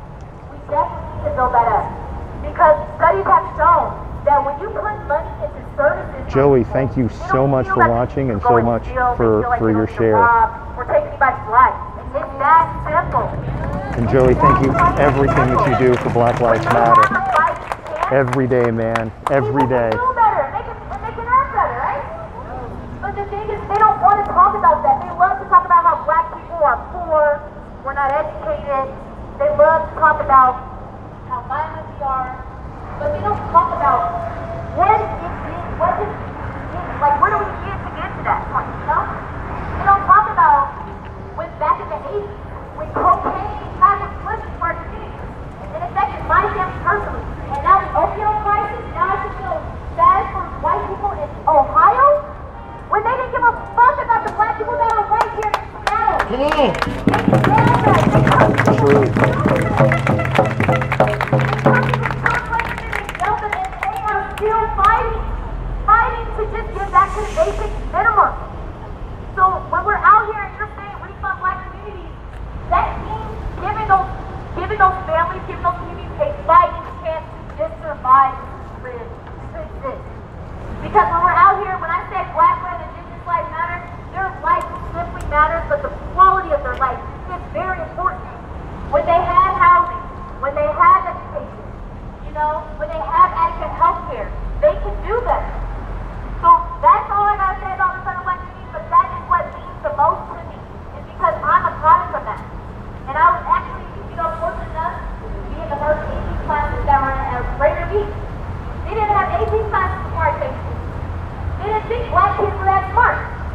I sat in front of our Democrats here, like the senator and the House representative, talking about the changing of the lives of Greater Beach. And one of them like, yeah, how much color? And they're like, Mom, this is so amazing. Because they think so little of us.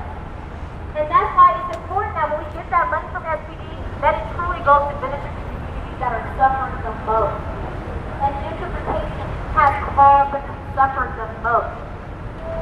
Alright, so when we say defund SPD, Defund SPD, how much? 50% at least. Defund SPD, how much? 50% at least. Where should that money go? To the communities. Where should that money go? To the communities. Number 3, who should we free? All the protesters. Number 3, who should we free? All the protesters. Don't forget number 4. No new youth jail. Don't forget number 4. No new youth jail. What about number 5? Jenny Durkin to resign. What about number 5? Jenny Durkin to resign. Whose lives matter? Black lives matter. Whose lives matter? Black lives matter. Whose lives matter? Black lives matter. Give it up for yourselves. Let's keep the party moving. Let's go.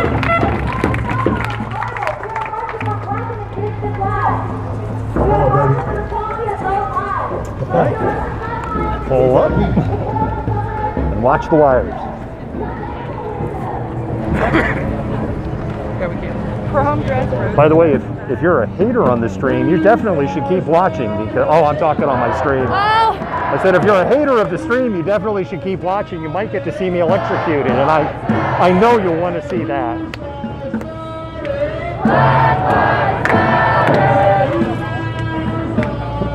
Because the more eyeballs we get watching the stream, the stronger we become. Because the Facebook algorithm doesn't care if you like it or don't like it. All the Facebook algorithm cares about is you're sharing the stream. So you help us, and we appreciate the help.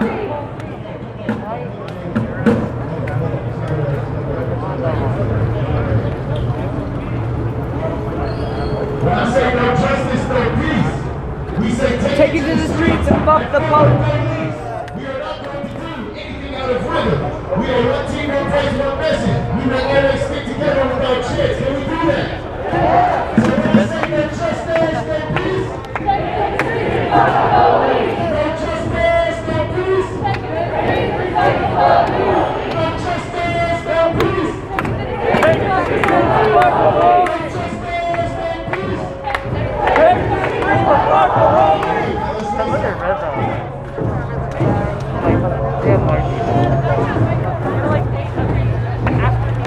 Good to see you. What's that? I met you before. Oh, good seeing you too? Yeah, yeah.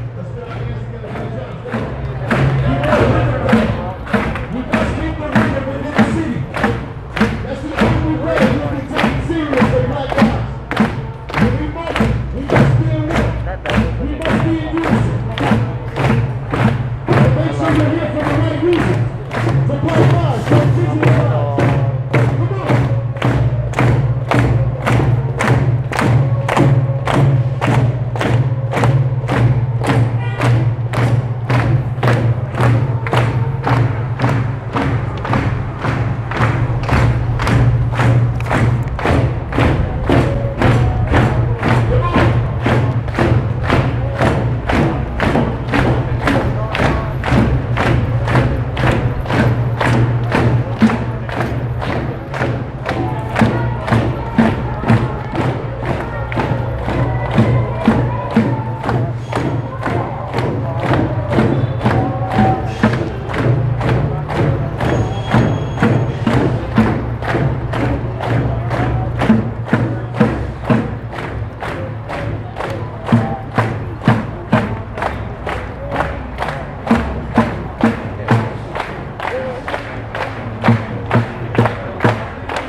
Spam those hearts. Keep spamming those hearts. Always like to say, every 10 hearts makes a Trump supporter cry. So be sure you're spamming those hearts on the feed.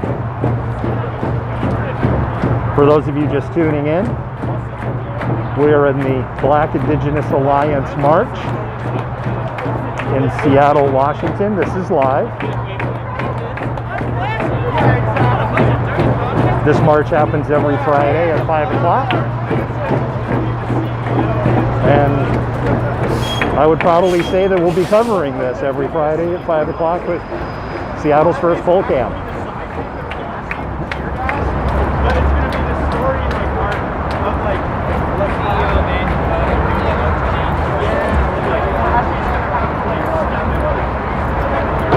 and right below here is where Summer Taylor died and Dia's Love was gravely injured.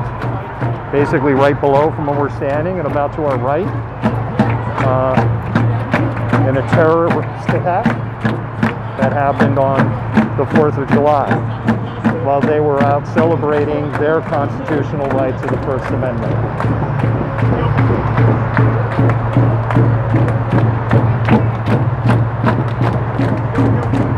If you're seeing cars kind of trying to move around, that's they're the car brigade. They are here protecting us, and there is a very tight cordon of vehicles that are protecting us.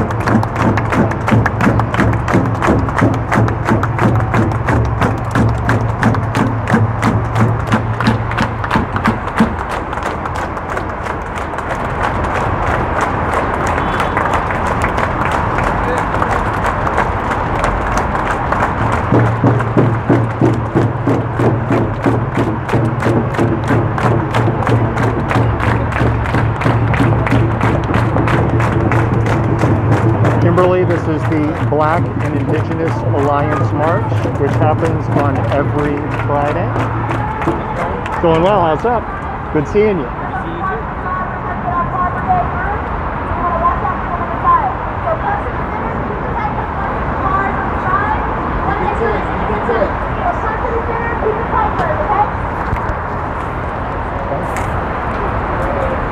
First of all, I just want you guys to put it up for yourselves right now. This capacity.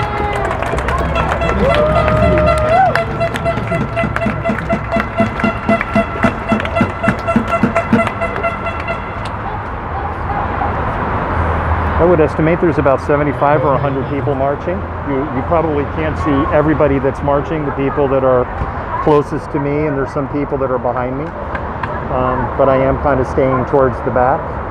That gives you a better view, and it helps me provide security to the people that are marching, both from if there was an incident and also from it doesn't really show faces, which is one of the things I just love about the poll cam setup when I've been watching down in Portland.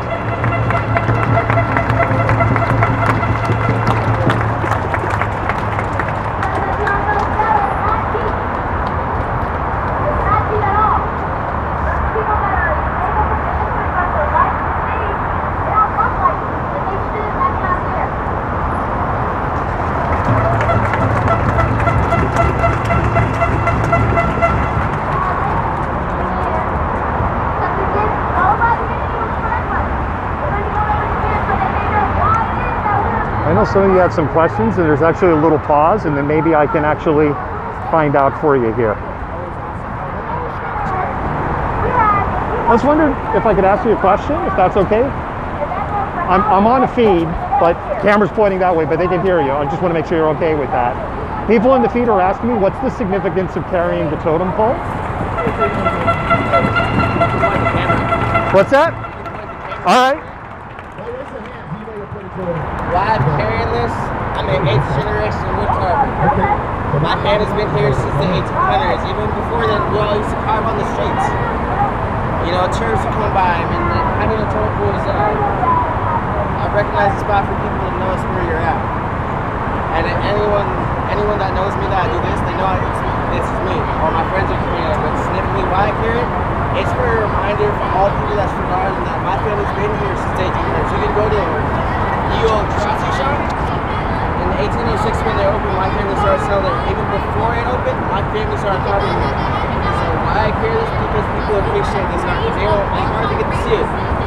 So that's why I carry it. I mean, I'm supposed to be working on it. I will take it to March once a week so people can see like the process going through it. That's beautiful. And all I use. Oh, yeah, exactly. All I use is a pocket knife. No man machine tools, no nothing, just all pocket knife. If I sand it, it's hand sand. No electric tools. Wow. Because back in the 18 and 1700s, there's no thing like that. Right. So instead of just having that, my family's hand sand. So are you using, I'm asking just out of like curiosity. So do you use sandpaper, or are you actually just using sand and like rubbing the wood down with, of course, sand, or Sandpaper. with the sandpaper? And I just take my time sanding it all the way. Yeah. So how long will it take you to finish this? Maybe 2 more weeks. 2 more weeks. I'm looking forward to seeing it in 2 more weeks. You're gonna be here again this Friday? Oh, absolutely. I'll be here. See the process. Every week, everyone gets to see that process. You know, we carved a 34-foot tentacle that stands at the Seattle Center. Me and my family, your mom was out more than 10 years ago. Yes. And we had probably 200-300 people helping us stand. And one shot, one call, one text, everyone I knew. It was like, instead of a forest fire, you know, everyone were here, word of mouth. Made a call, and everyone hit their phones up, and everyone came through to help us carry something that you don't ever get to see or get to do with. I really appreciate your time. I appreciate everything you're doing. I am terribly sorry for the loss of your uncle, John T. Williams. That was a travesty. I thought it was a travesty 10 years ago. He resigned the day before he got fired. Yeah.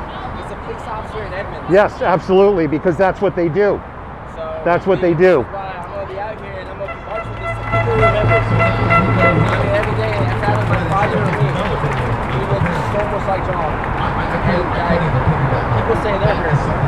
They ever took the time to figure out how we feel? Yeah. No one ever takes the time. So I put mine on you, RP, we can do this. Put our mind into this because it's the only thing that can't hurt us. Everyone else can.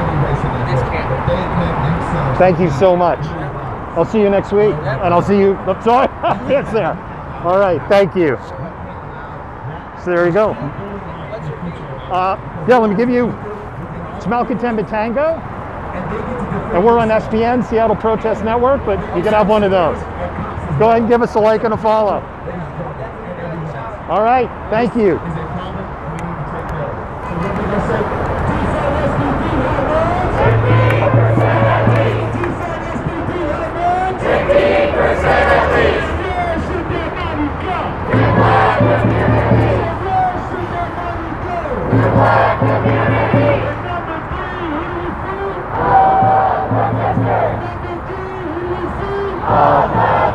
There's an individual here, that's why I moved the camera, that is not happy about the car brigade. So just from a safety standpoint, we're just gonna keep the camera over here.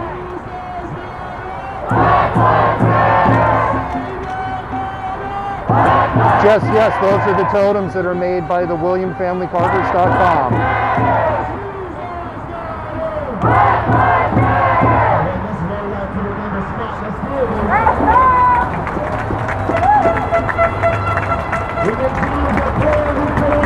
Lee, I'm sorry, he was talking low and there was a lot of traffic noise. All right, we're marching.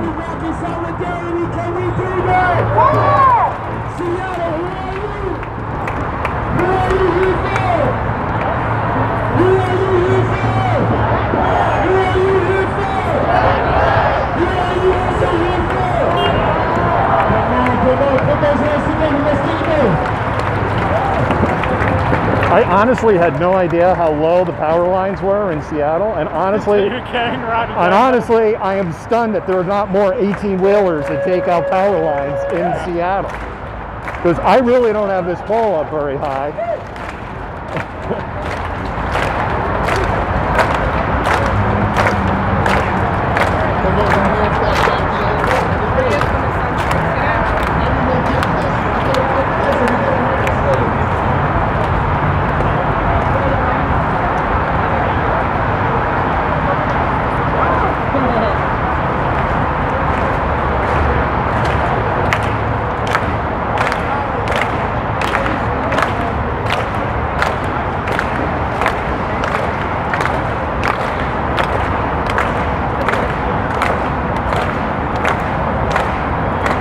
Hey, Dr. Mrs. Malcontent, if you're watching, what are your thoughts about having a totem pole in the garden in our yard? Maybe that could be a conversation tonight.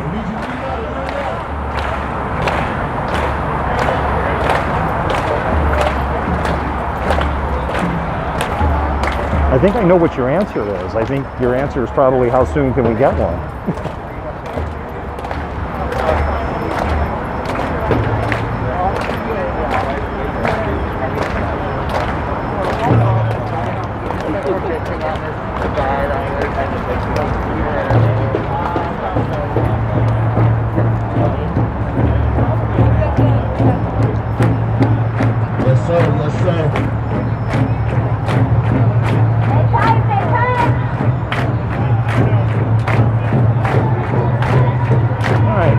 You guys are going to see some bouncing here for a second.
Thank you for your patience. This will be probably a 1 or 2 week learning curve for the pole cam.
about the lives we have lost.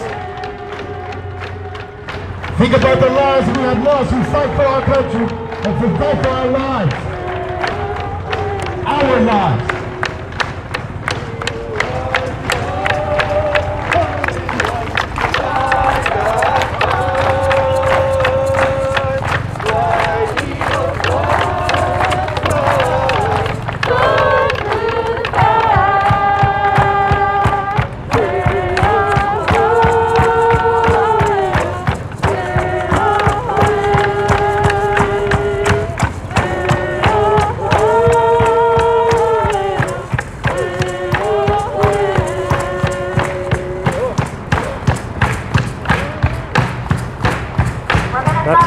That's how close wires are. So we can let them know why we are here.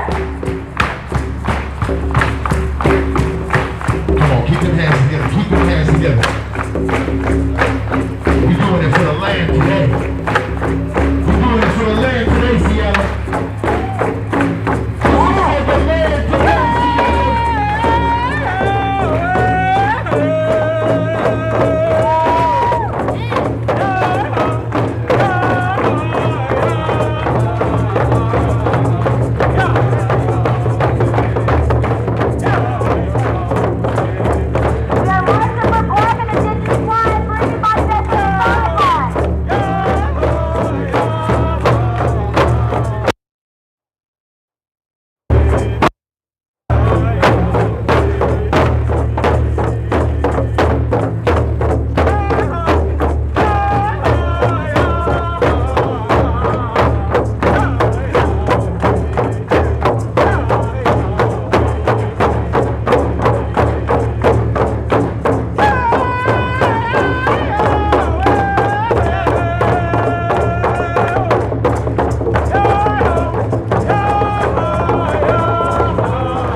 Let's give it up for the people right here, maybe on the 4th, 5th floor, on the 7th floor. Yeah.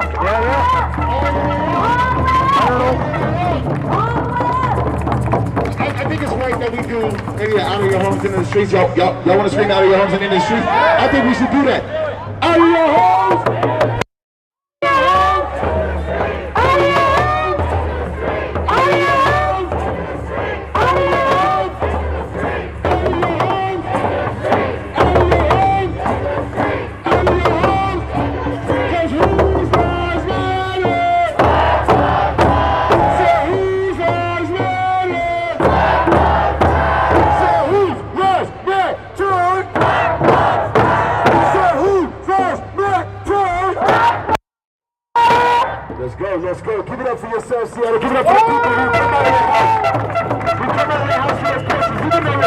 out here, but it's all good.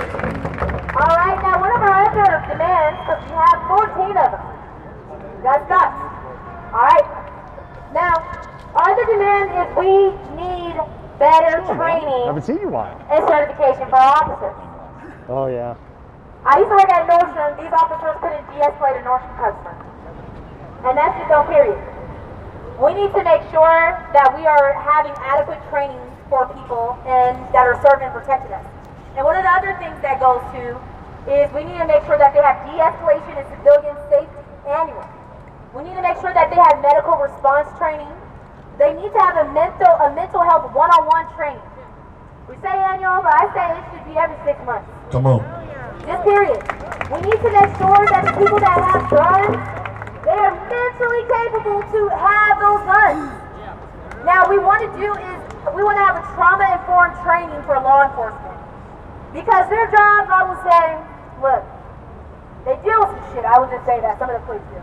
They don't get a right to kill black and brown people, but they do. And they need to have some type of trauma training for everything that they're going to.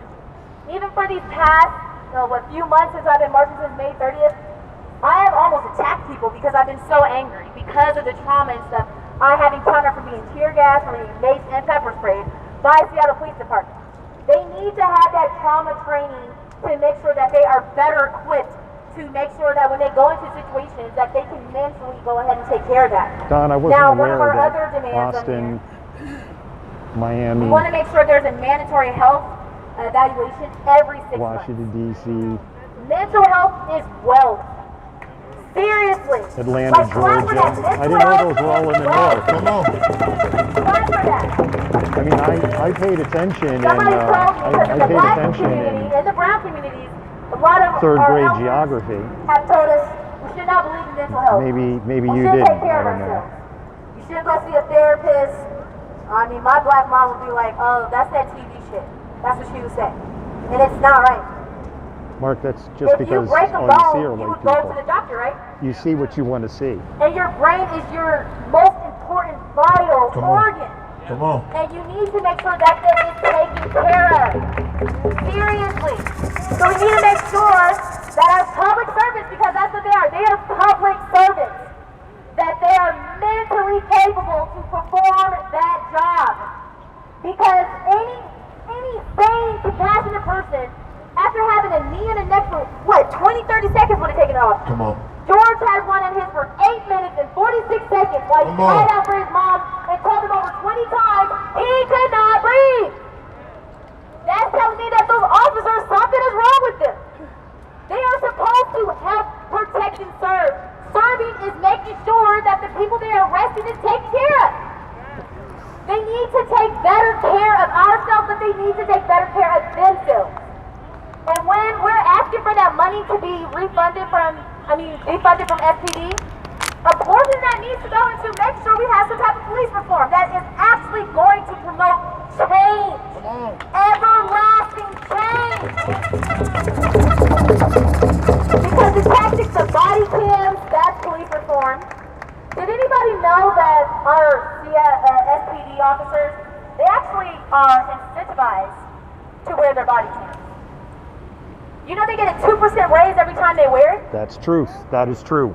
If you go look on the Seattle Police. They get a 2% raise every time they wear a body cam. Yes, that is the truth. Come on. Why are we getting people body cams when they should just have it? Just to make sure that they're documenting everything that is going on when they are coming in contact with the public. If you go to the Seattle That's very important. Police So when Department's you're out website here, and we look at talk their about compensation model, qualified that is the communities. 100% We talk truth. about refunding the black and brown communities. We talk about a halt of predatory development. And the next one is we need to have better certification and training for officers. Come on.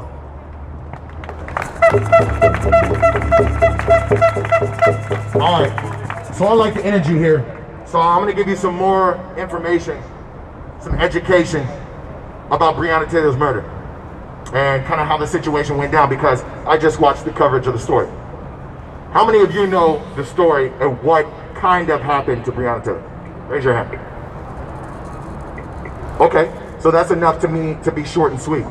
Do you know that one officer, God, I forgot his goddamn last name, but one officer, one of the 3 officers that still have not been arrested, He was standing outside when her boyfriend decided to get up and see what the hell was going on and why they were breaking and entering into the house. So when they got in there, her boyfriend Kenny, I think his name is, he comes out and he shoots at the floor. He doesn't shoot at anybody to kill them. He shoots at the floor. At the floor, which means he has more proper training than the cops did. So with that being said, you don't want to know what this cop did because it's going to piss you off. The cop goes to a closed window with curtains covering the window and unloads 10 shots straight into the house. You know where 2 of the bullets went? Into the walls of the neighbor's house who have kids. Is that okay? No! Is that okay? No! Is that ever okay? No! 2 bullet holes in the house of the neighboring house, which kids are living in. These cops need excessive training if they are going to hold those guns. Because to be honest, I say fuck it, abolish them all. Yeah. Because to be honest, fuck defunding the police 50%. Get them motherfuckers out of there. Get them motherfuckers out of there. Because you know what? I know some people who can take care of my people way better than the blue lives that matter.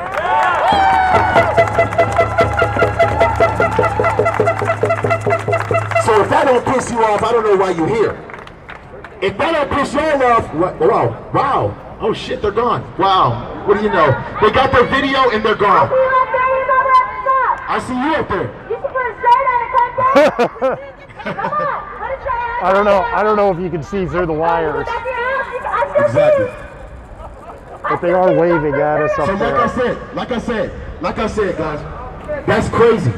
Because those 2 bullets could have been your house. Those 2 bullets could have had your kids, or that house could have had your kids in it. And this man closes his eyes and literally shoots through the window that has a curtain. There was no body in sight for him.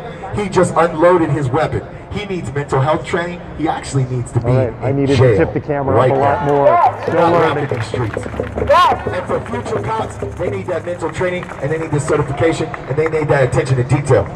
Or we need to get them the fuck out of here. You feel me? You feel me? Defund SBD, how much? 50%! Defund SBD, how much? 50% And where should that money go? The black community! And where should that money go? The black community! And number 3, who do we free? Number 3, who do we free? And don't you forget no number 4.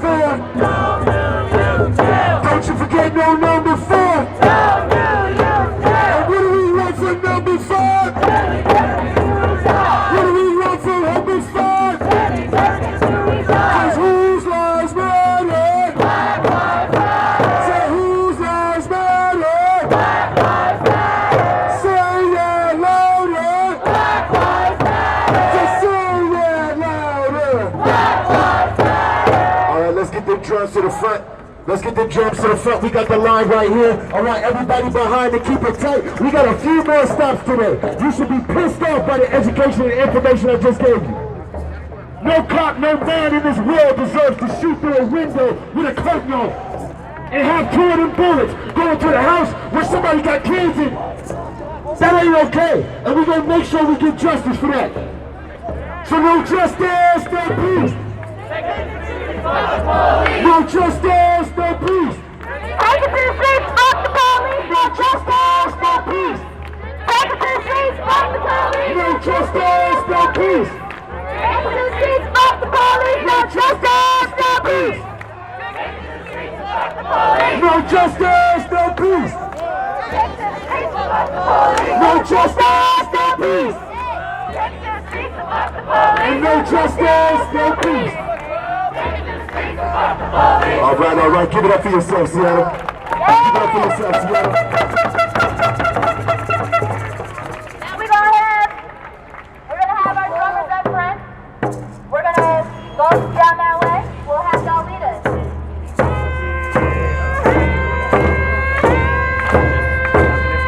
Okay. Hold on. Everybody to the right. Everybody to your left. To your left so we can get the cars through. Hand signals, hand signals. Dog alert, dog alert. I know I can't show you dogs on pole cam, but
go back to my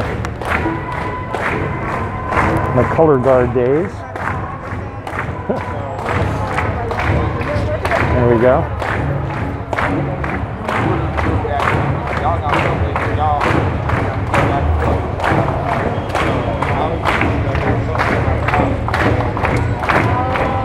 What I mean by my color guard days is the way that I'm holding the pole.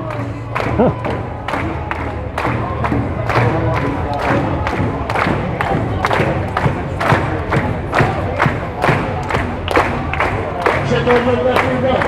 Make sure your people good in the crowd. Check on your left and right. Get a person next to you a smile, a high five, something. We're out here for black and indigenous lives. Everybody here is here for the same reason.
Go ahead and move. We're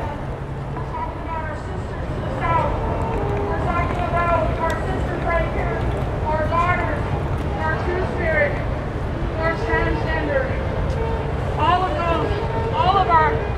of our women and children are under a pandemic by the name of missing and murdered indigenous women and girls and two-spirits. That song, that prayer is about our women. It's about the violence against our women. I want to extend that song right now in this space to our black sisters. I want to say that in my heart, that when we sing that, for me, I was singing for all of your women, all of your grandmas, all of your ancestors, all of your future generations, your granddaughters and their granddaughters. You know, the violence against indigenous women is something that when we stand here today, and as these young ones have been talking, they've been talking about injustice. And I was walking along and I was thinking about the injustice of jurisdictions, the injustice that this government uses to not step up and protect indigenous women and people. Every day, every day, every day. And the same system that you guys are talking about, many people seem to think in some kind of romantic way that indigenous people, that we got all kinds of money, that our tribes, they just provide us with all these lavishing homes, and that we got casinos. But that could be furthest from the truth. That is the farthest from the truth. That we are, yes, we are spiritual people. Yes, we have our prayers and our songs. But so many lost their lives for us to be standing here today. Like the stars, our people once were here, and we are still here.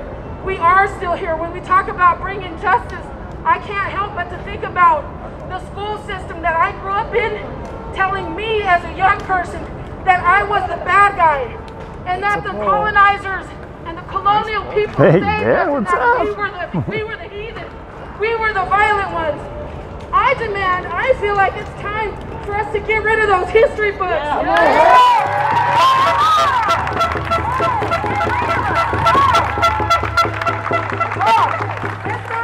Nice. The colonizer story, and tell the truth of our ancestors. Tell the truth of the genocide, the dark truth of this country and its government. Let's talk about them being traffickers. Let's talk about them being human traffickers and terrorists and rapists. Let's talk about that.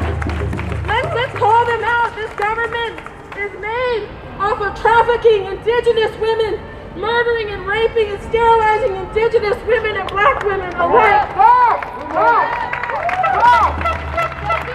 I just want to say that while we talk about this, we can't forget about our Mother Earth. When we say we want justice, where are we going to be in 30 years from now? Do you think that in 30 years from now, that we're going to be out here? Nice. Fancy. They're going to be over water. Water is life. Yeah. Water is life. Yeah. No, it's good. We cannot live without water. We cannot live without the land. We cannot live without the sky.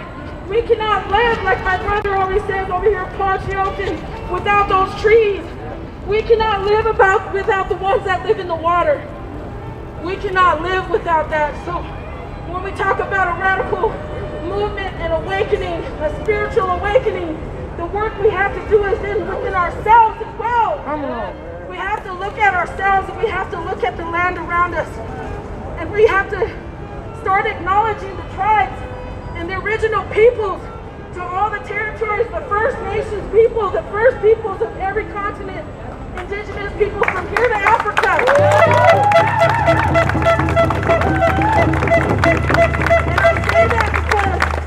I say that because far too often our people are murdered over the resources. Our people are still being murdered over the resources. That we have environmental issues, environmental injustice happening today in Standing Rock. From Flint, Michigan to Texas to South Dakota, North Dakota, to our Navajo Nation. We have people that can't go to their faucets and drink water, that can't go to their faucets and bathe. It is a necessity to them. To them, it's something that they don't even get. So we have to think about these things. When we're talking about justice, remember our Mother Earth. Without her, we don't even exist. And without woman, you don't exist. We don't exist.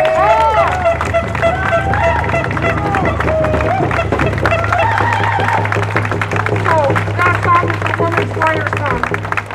So I raise my hand to this young black sister right here, standing up here bravely, doing this work. I lift my hands to this young brother right here for doing this work.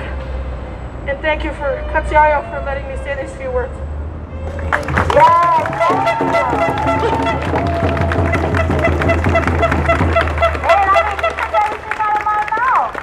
Spam those hearts, Malcontent. Spam those hearts. Remember, Best part about it is every that 10 wasn't hearts gonna stop, makes so a we still Trump gotta supporter stop. cry. So make them cry. Okay. We're gonna take it, we're gonna stop at 4th and Pine. So let's keep it there because we have more education to give to people.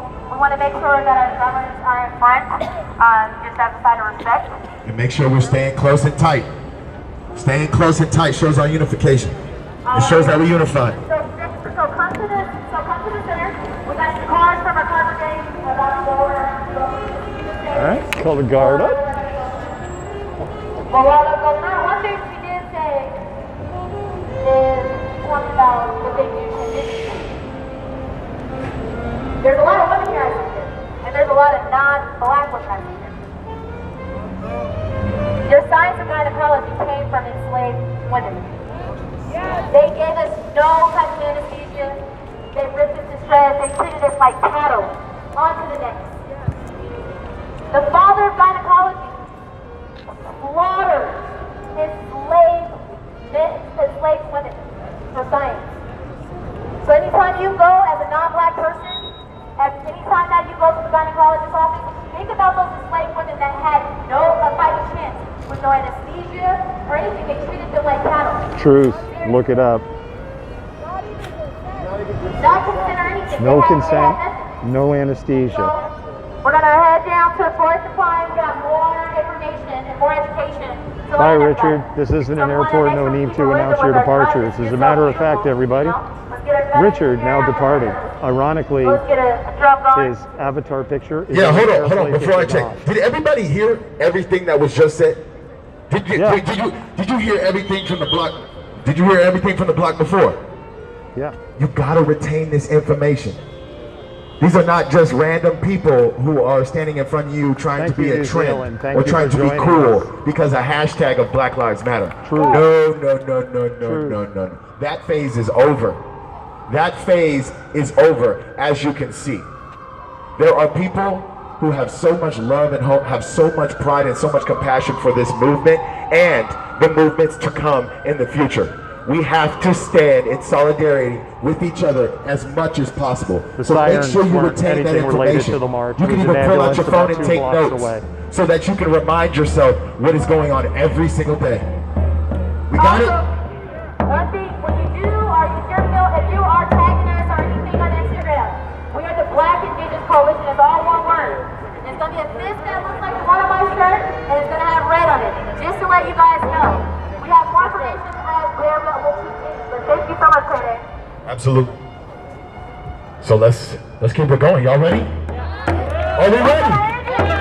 Let's go.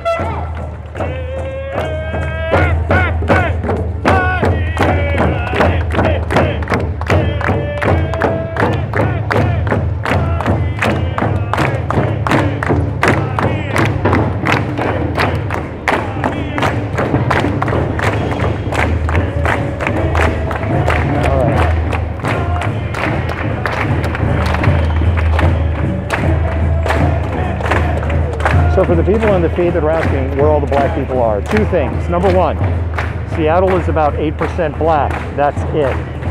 And I can assure you that black people are more represented here than the city average. That's number one. Number two, if you want to know where all the black people are, go look in a mirror. Because guess what?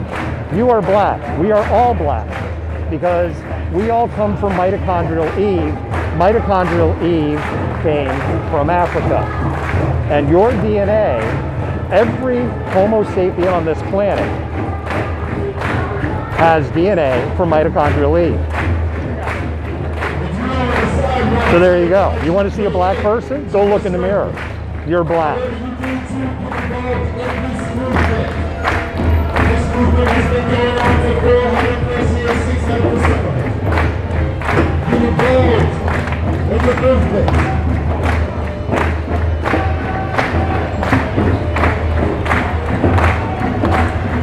So My mother has been fighting COVID for about 2 weeks. She's down in California. She is in the hospital. Things were definitely improving in that situation in the last, say, 12 hours. I just got a phone call from California from a family member. I suspect that is only just an update. However, if I start getting a barrage of phone calls, I will end the stream.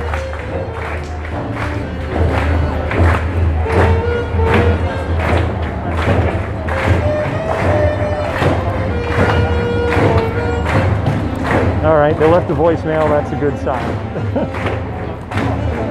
That's better than recalling.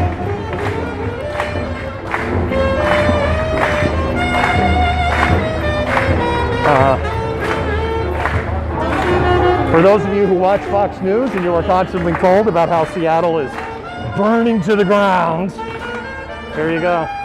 You got a guy out here just playing some awesome jazz.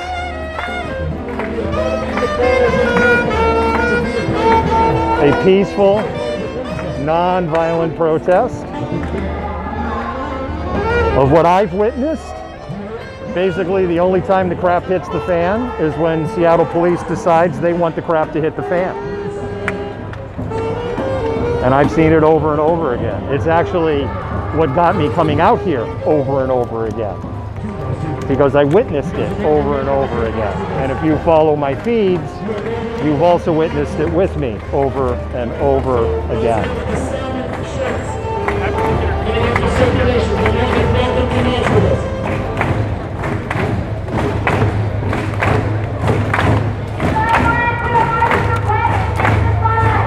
Ooh. This drum beat is reminiscent of Genesis Glimmer Man.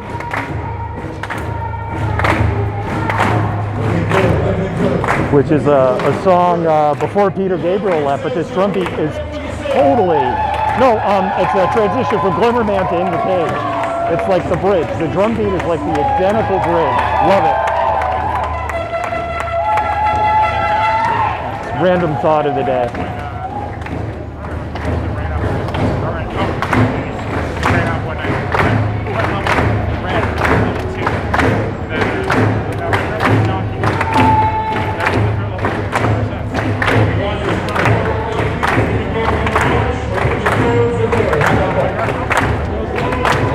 If you want to show your support, there's a couple of things you can do. Up there, there's information. This isn't free. The equipment isn't free. My time isn't free. I run a marketing agency, and then I come out and I do this. So there is an opportunity to Venmo if you want to show some support. Information's up above. You could share this feed, or you could start a watch party. I see that we have people watching from all around the world, literally. London has sounded off, England, New Zealand has sounded off. I know Maine, Detroit, Rhode Island, California, of course, Washington.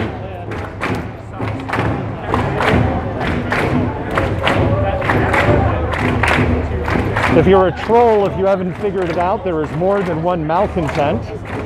Hence, I can be out here holding the camera and telling you what's going on, while other malcontents work the feed.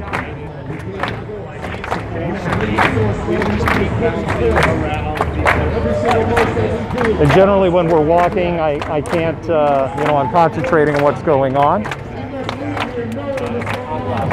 So I'm generally not watching the feed.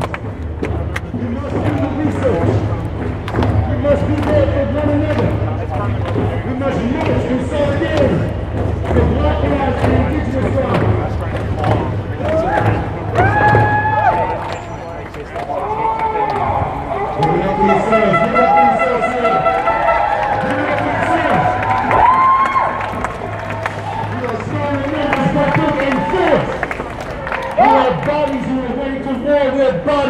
Who are ready to go to the boardrooms. We got bodies that are ready to be medics. We got bodies that are ready to be security. We got bodies that are willing to put themselves on the line on a bicycle. Not in a vehicle, we got them too. But we got people putting their lives on the line on bicycles.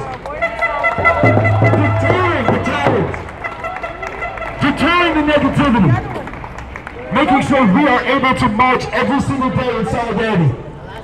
We got to give it up for the people who are volunteering for this movement. Thank you. Who's our mayor? Who's ours matter? Who's ours matter? Who's ours matter? We're now at Westlake Center. Who's ours matter? Come on. Who's ours matter? Who's ours matter? Who's ours matter? No justice, no peace. No justice, no peace. No justice, no peace. No justice, no peace. No justice, no peace. No justice, no peace. No justice, no peace. No justice, no peace. All right, give it up for yourself, Seattle. Come on. We done made it down here. We in downtown now, huh? We in downtown now, yeah? Let's bring it to the street.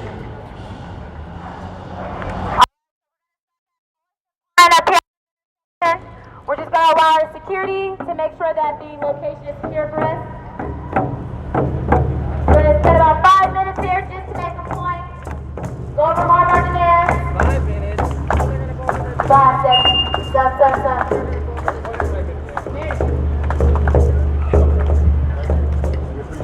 You can get in here too, though. So anybody else on the sideline? We here now. We are here fighting for black and indigenous lives if you're on the sidelines. Just to let people know why is it that we're here. So we're going to make our way up here. So y'all can come up this way. Let's move forward. Let's move forward. Let's move forward. It's funny, my experience has been sometimes they tell people to move forward and the people videoing don't move and nobody moves.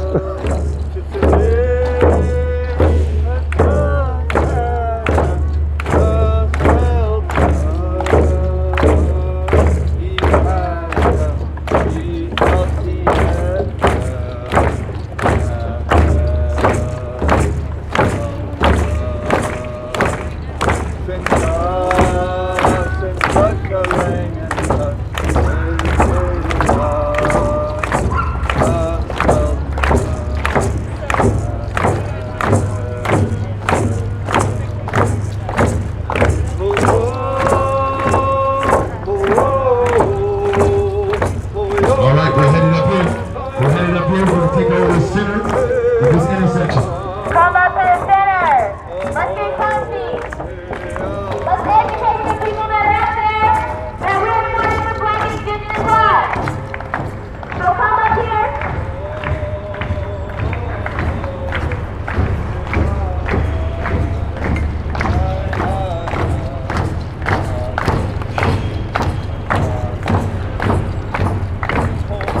Keep it coming, keep it coming. Keep it coming.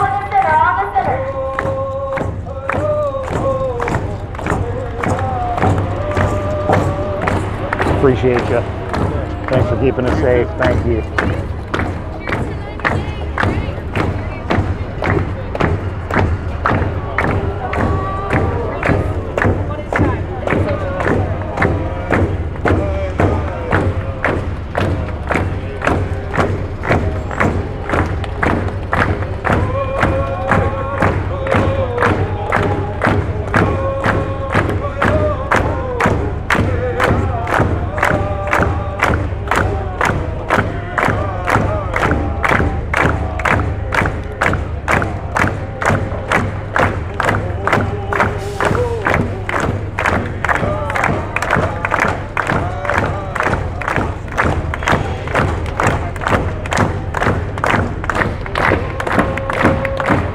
I love the comments in the feeds because the only anger, the only violence I see are in the comments from brave keyboard warriors.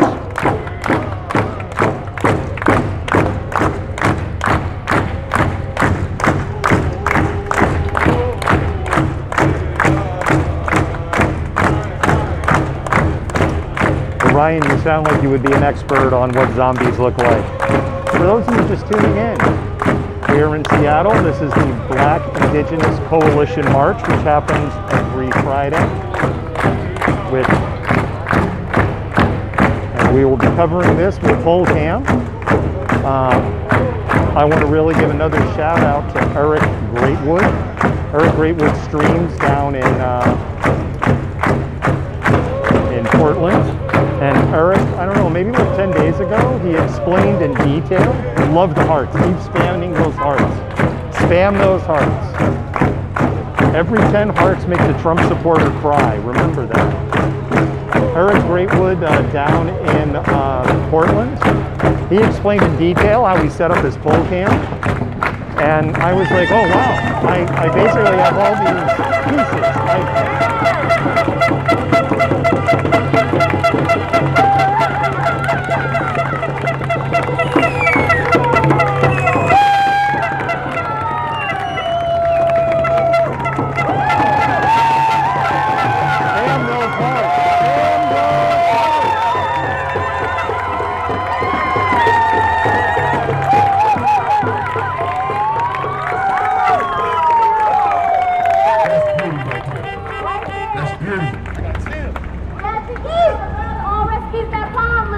So I really want to thank Eric Greatwood for sharing his information so we could have poll cam in Seattle. Come on down here. You getting a free show, pay the fee. Pay the fee, you getting a free show. Every day we marching. Pay the fee. Or get out here and march with us. I can see your melanin from here. All right, now, one of our next demands, because every stop we're going to go over more demands. Remember why we are here, we have to let them know why we are here. They like to think that we're protesters, we don't have any demands, that we're running wild and loose, and that is not the case. Now, our next demand is we want actual accountability for police officers.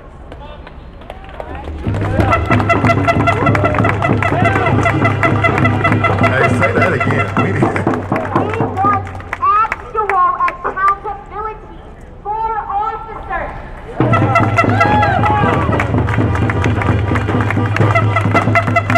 So I can expand on that because me and my team have put together a TK is not here, Jacqueline.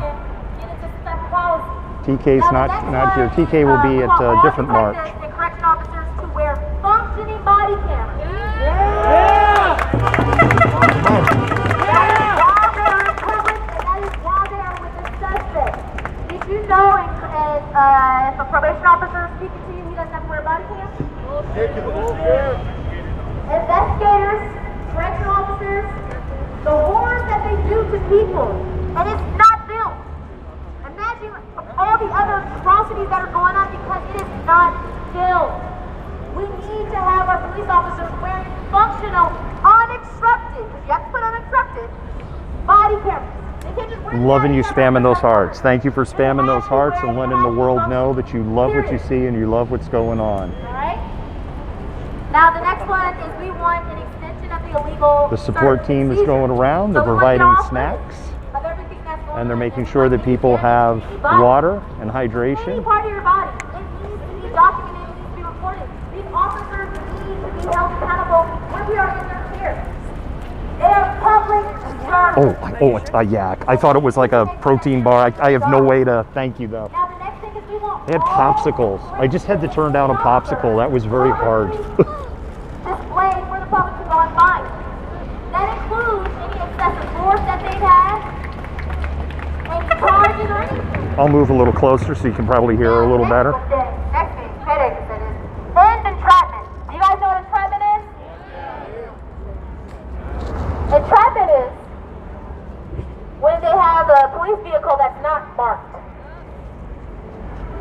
That is stenciled in what gray, black, later Seattle Police Department. They have no signs or anything.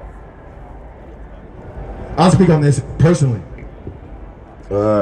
It was after I had, it was that Friday, and I was walking. That was as soon as the FBI got into here, and I was walking back to my location of place of sleep, and I was walking with a friend or I was walking by myself actually, and I was just in the crowd. Thank you, London. And an unidentified officer, well, actually, these two officers were identified because they recognize us because we're always out here protesting and whatnot. And then I also saw a cop, or I don't even know if it was a cop car, just an untitled, unmarked car. And they knew. They pointed. They said, hey, you know that guy. These people are literally in the streets snatching people up in New York and Portland. You know what's great about us? You ain't snatching us up. You ain't snatching us up in Seattle because the world literally is watching. So give a hand for yourself on that.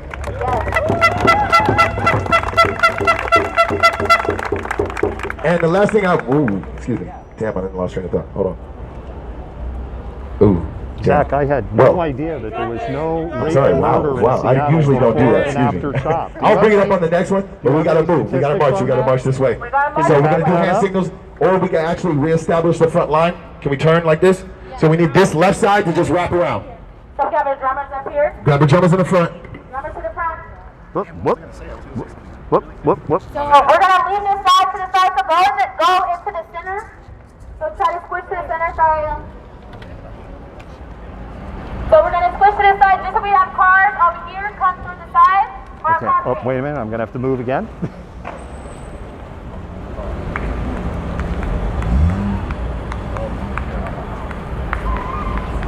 So who you doing news for? How you doing, man? Good to see you again. Who you doing news for? I'm not. Huh? I'm not. I'm just streaming. And what do you do with it? Well, it's...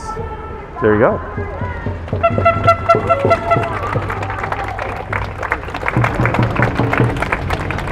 I want to expose Okay, we got audio going, just FYI, so... So let's have... We can have a separate conversation. You're talking about ops? We got some ops around? All right, then I definitely would love to have an offline conversation when... Yeah, we got some stuff going on. Okay. With somebody that calls herself a leader of the black community. All right. Underhanded shit. Okay. Again, I got Mike going right now, so let's talk about it after, okay? All right. I'll be easy to find.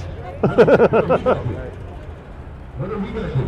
We need to do exactly what we're doing right now, and that's investigating. And that's getting in the streets and making sure what we want to... Say I'm easy to find because they have a 15-foot yellow pole standing up in the air. We take it to the city council. What we want demanded, we hold ourselves accountable for that exactly. Because I can tell you this right now. If someone doesn't respect you, if someone doesn't care about you, they're not going to hold themselves accountable until you do. We must hold each other accountable for ourselves and the resources that we have. If we have resources, if we have voices, a First Amendment right, if we have people around us that can educate us, and we don't go get the education, we are not holding ourselves accountable. So guess what? They definitely will not hold each other accountable or hold themselves accountable. So we need to make sure we're making these phone calls. We need to make sure we're making these emails. We need to make sure if we want them to hold themselves accountable, what do we got to do?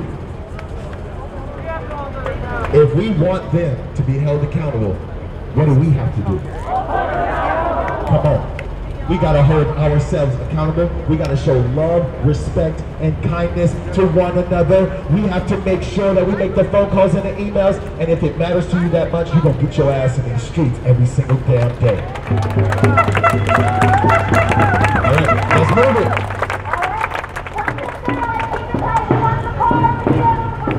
Stay close, stay close, stay close.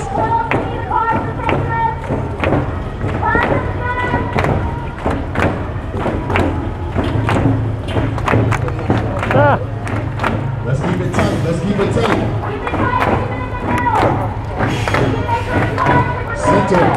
Center. Outside. Come in closer. Come in closer.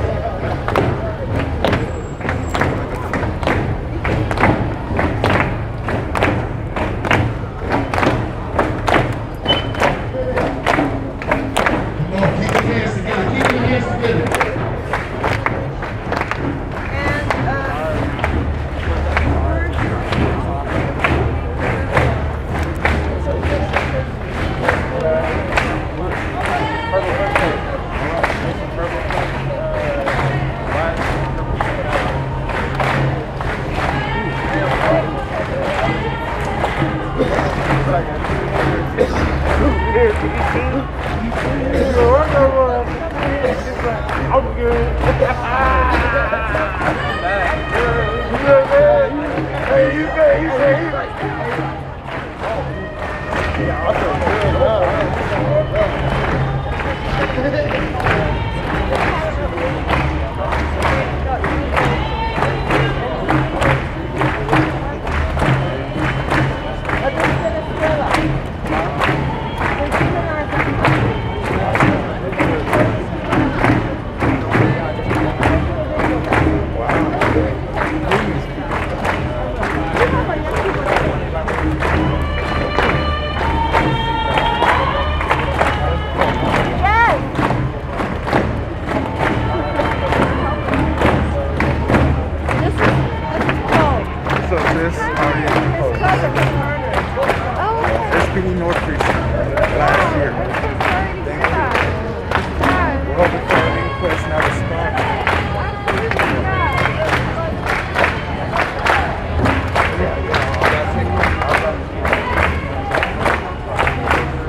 I need this hat. I really actually do need, like, this would be the perfect hat for me out here.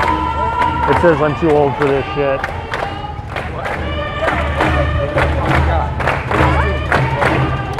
You're never too old for this shit.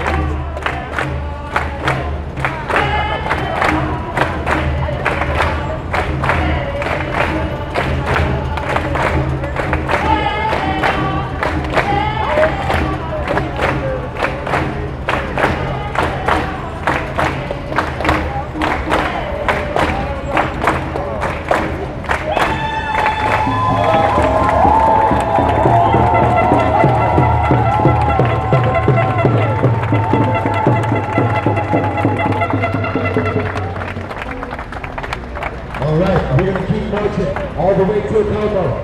All the way to Como. We're going to keep marching, okay? Can we do that?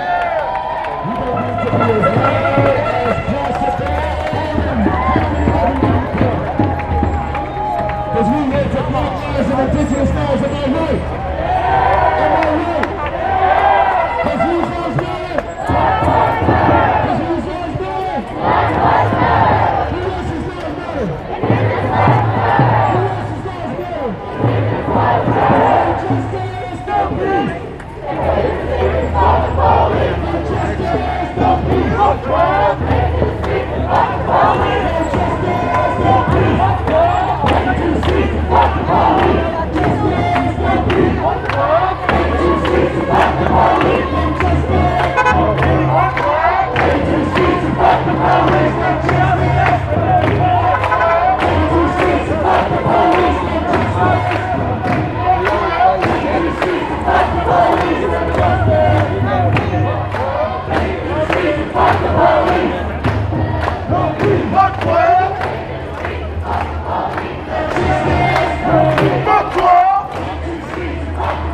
I hope I'm pointing this in the right direction. I'm still kind of learning how to angle this, but there are people on the balconies watching.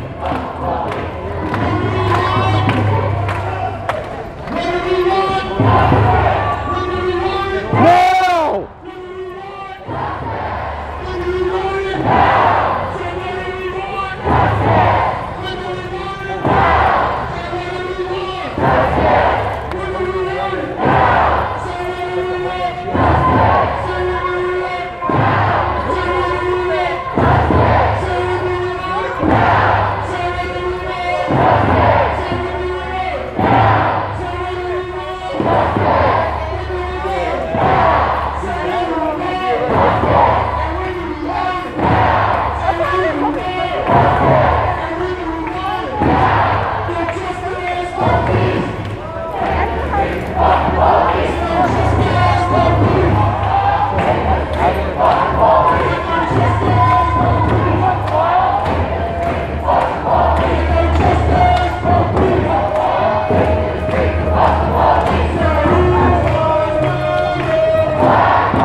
Indigenous lives matter.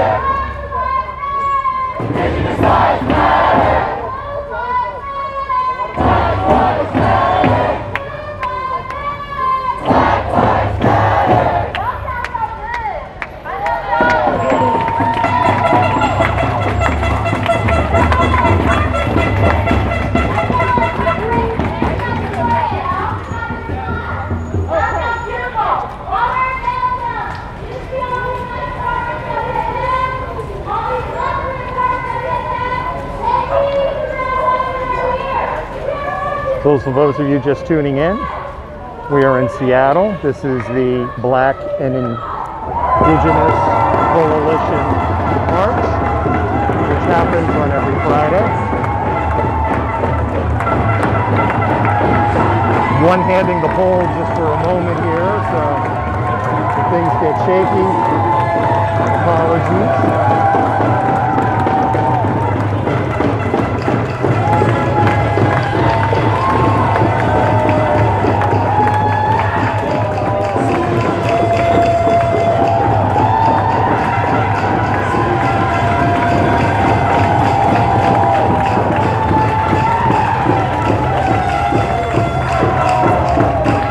Justin, I'm sure somebody can help you with your disorder.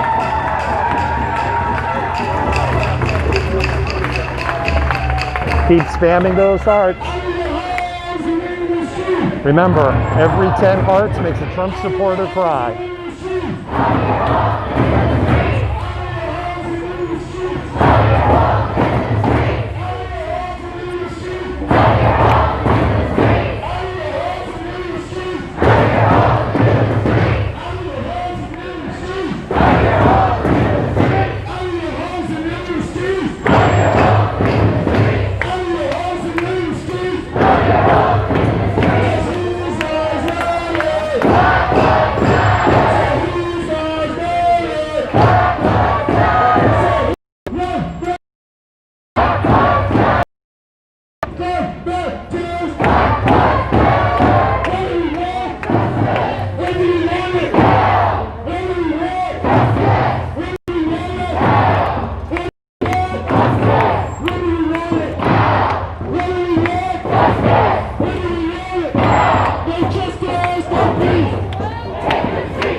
Lucky.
Elise, you win the internet. I love that comment. Oh my goodness. Elise, I am going to steal. Can I steal that comment from you, Elise? I'm going to start using that. Elise wins the internet.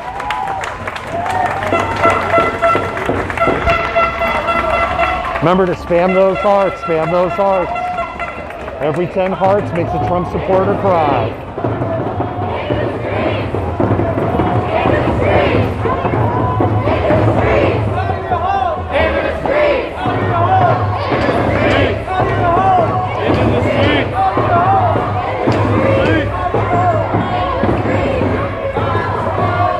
We're actually marching through one of my favorite neighborhoods in Seattle. The neighborhood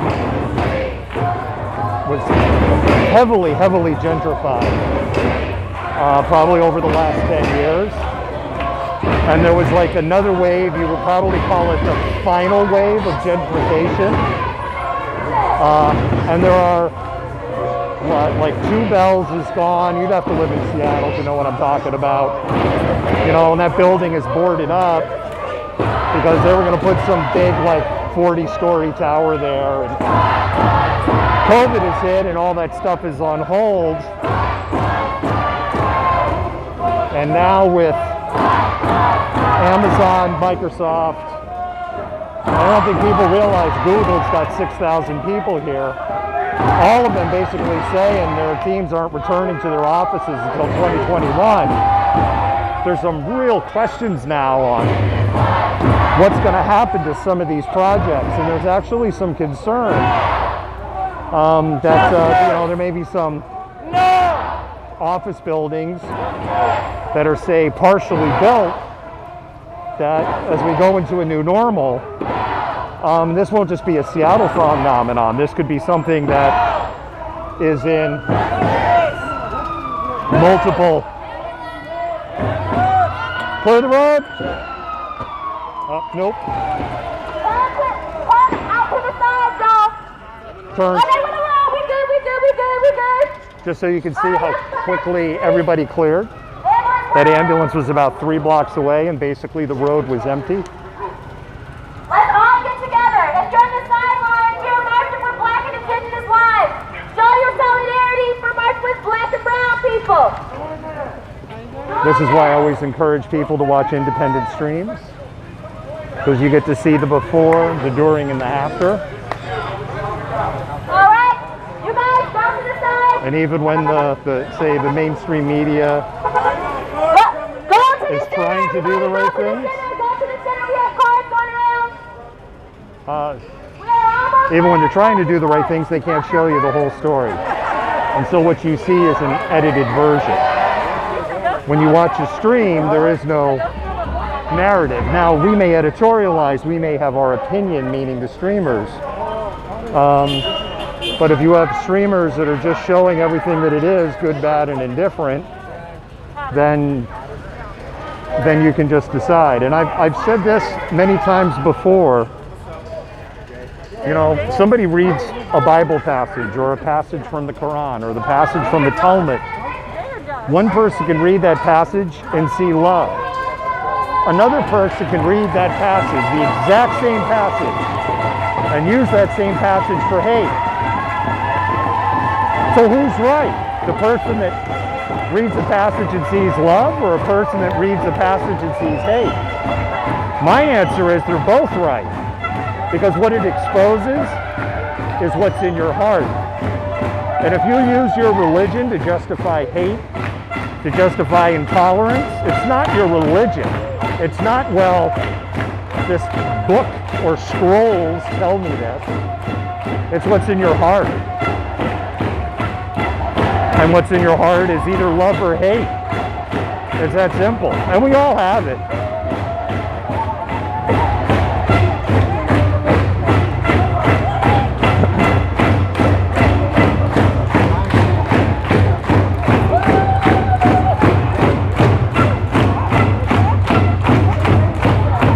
You can't sit there and call yourself a Christian if you're like, well, I know the Bible says I'm not supposed to eat bacon, but Jesus said there was a new covenant, and the new covenant says there's only 2 commandments: love thy Lord thy God, and love thy God like love your neighbors like you love thy Lord.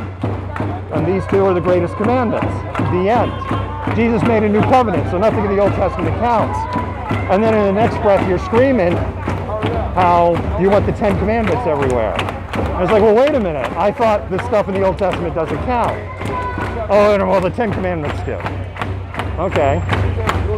Then how do you justify being for the death penalty? Because the 10 commandments says, thou shalt not kill. It doesn't say thou shalt not kill, comma, unless you think somebody murdered somebody else or committed some horrible, heinous crime. And then it's okay to kill. It just says, thou shalt not kill, period. So basically, if you support capital punishment, you support playing God. And the Bible's pretty clear, both the Old and New Testaments, on its views on if you're playing God. People honking are the car brigade. They're honking in support. It's not people trying to get by. Car brigade is behind me. For operational security points, I'm not going to show what the setup is. You can just read the comments and you can see that there's hateful people that watch these feeds. And your hateful comments occasionally encourage people to do awful things. But that brigade is really, really tight. There you go. People are watching, filming, getting their Instagram moment.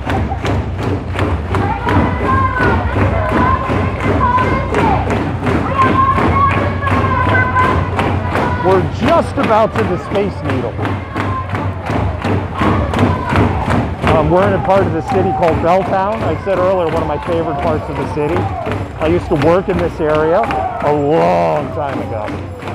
This is actually what brought me to Seattle. I can measure that time in decades at this point. And I came here for work in the tech industry, as a lot of transplants. And I worked for an amazing company, and we did amazing things. And that company created over 400 people out of a company that maybe probably had over the short history, say maybe 2,000 people churned through between attrition and all.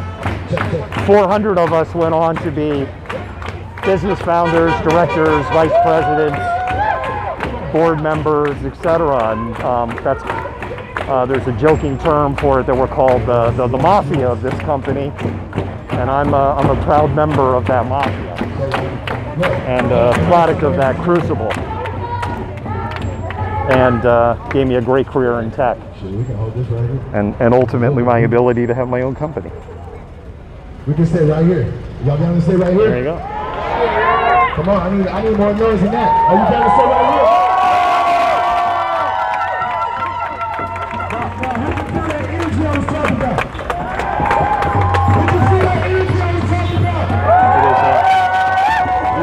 Beautiful night here in Seattle.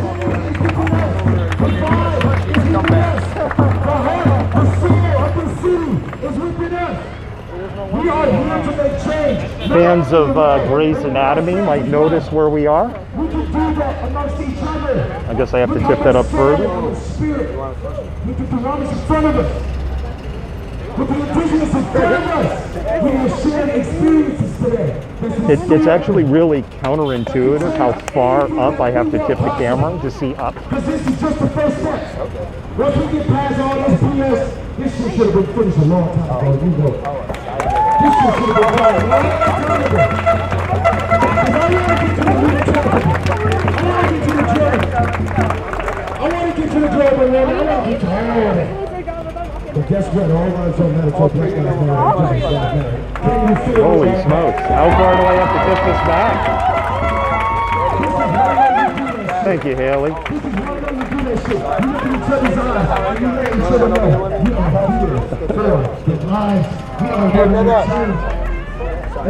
No, you're good. No, you're not in the way. No, you're good. No reason to apologize. You're good. I will serve it till I'm blue in the face. Until I have no more lungs. It's crazy how far I have this tilted back. There we go. I will do whatever it takes to make sure we unify. These people. I still got to tilt it back more. That's just wacky.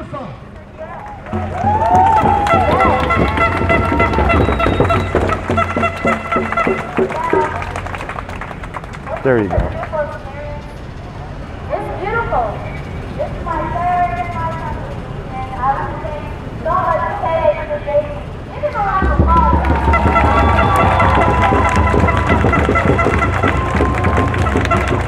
I remember the first time I saw Taylor was outside.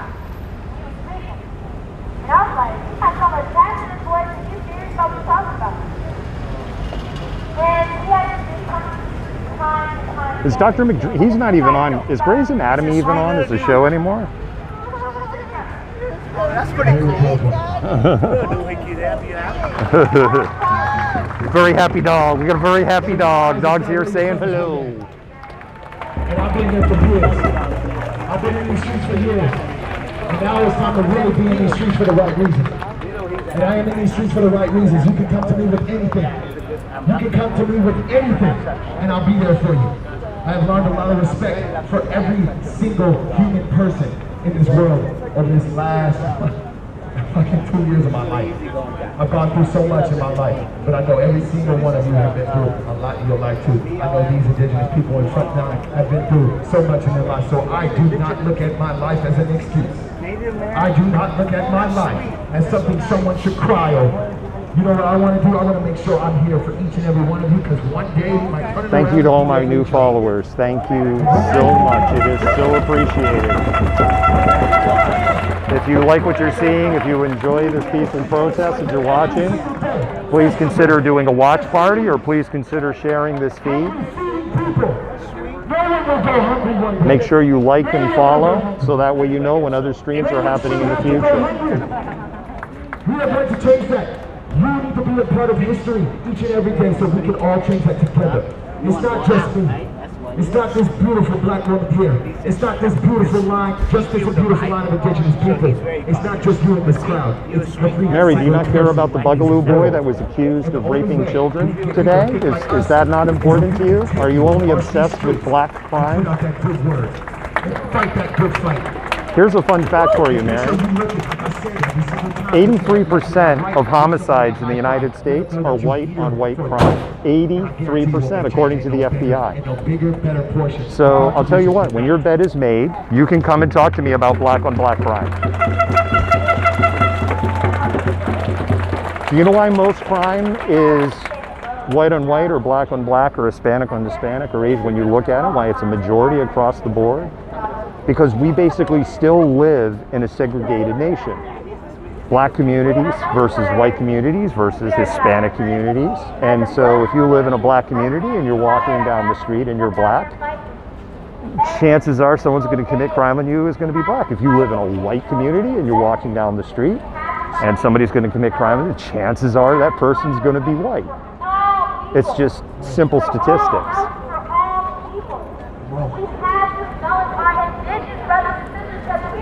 Tony, do you not care about the Bugaloo boy that was accused of raping children today? Are you proud of your alt-right brother who's raping kids? Are you fine with that, or are you just obsessed with black crime? Just a reminder, we are all black. You have DNA from mitochondrial Eve. Unless you follow some doctor in Houston who says you have alien DNA. And then if you have alien DNA, then maybe you have demon sperm and you're part of the lizard people. We need actual legislation change. We need actual police reform. We need actual money going into the black and brown community. It's just as simple as that. The significance of being in front of Como Club is Sinclair of Communication. what protesting is and how they've covered it. Most people that I've interacted with have their own versions of how Trump was or how Seattle protests are. And I'm like, were you there? Were you there? No, I'm not, Tony. I see some faces in the crowd that I know were there because I was there every day after work. And I'm just not going to debate this with you. I couldn't stay 24/7 like some of our other brothers and sisters, but I was there every day. Every day you have to keep fighting. I sincerely doubt, actually, then that you are, but you could be. You don't have a profile picture that shows us that. My experience of people that don't have their pictures in a profile picture are typically bots or paid agents. Don't just sit there and come to the street. Maybe sitting at a troll farm in the Ukraine, here trying to destroy the United States of America with your comments. Am I cutting a little close to home here, Tony? Because of the way that they section everything when you're working. And while you are here, remember everything that we taught you and educate yourself. And one thing we want to definitely talk about is we definitely need officers to be held accountable for the tear gas that they used against us. You guys know that tear gas is banned in warfare, but they use it on their American citizens. They need to suffer all those protesters, all those officers. My mom made it. That tear gas people should be tried for what it is that they did. CS gas is banned for military use per the Geneva Convention. Because tear gas can cause miscarriages, all that stuff. I don't know. It's not good for your body. It is also banned, CS gas specifically is also banned in many countries. And one of the people brothers tell me tear gas is not lethal, that's when they use it. Well, a protester in Minneapolis died from tear gas that they use that is banned in freaking war. They tell me that's not right. And the next one we want to do is we need to have some type of community service requirement for these officers. They need to build rapport with the people in their communities that they're protecting and that they're And it better not be nothing like coffee with cops for Starbucks. Fuck that. Nah, fuck all that. We need to be able to know who these officers are. This is serious. And the next one is, of course, You are the weakest link. And that goes not even for the stuff. We need to take this shit to the ICE detention centers where they are caging children. They're taking them from their mothers. They're taking them from their fathers. We should not have that at all. And the next one that we do have. Can one of the moderators do some homework on this individual and then make a decision on what to do with them? Thank you. Does anybody know that police officers, they love to say to black people, if you just didn't do this, if you didn't do that, if you didn't resist. Come on. The police were formed from slave catchers to collect black and brown bodies. From the beginning. From the beginning. Scott, that is a white person's narrative on who MLK was. That is a complete white person's narrative. They have been slave catchers. So how can we have a system like that that was built on capture of black and brown people, serving and protecting us? It is not MLK right. only did now. nonviolent peaceful protests. It's just a BS lie. People love to trot out, and also, where exactly is the violence here? I'm not seeing it. Can you help me? Can you point it out? Total transparency through this entire process. They cannot hide behind legislation, behind their doors or anything. We want total transparency, and we want for well, then I'll just take care of it. And feel the protest right. What they did, how they captured the murder and the slaughter of Summer Taylor was an atrocity. There was an off-duty officer, her name was Molly Clark, that resigned, that was intentionally trying to hit protesters on the freeway. She should be in prison. She should be in prison, and Como News did not tell the story right.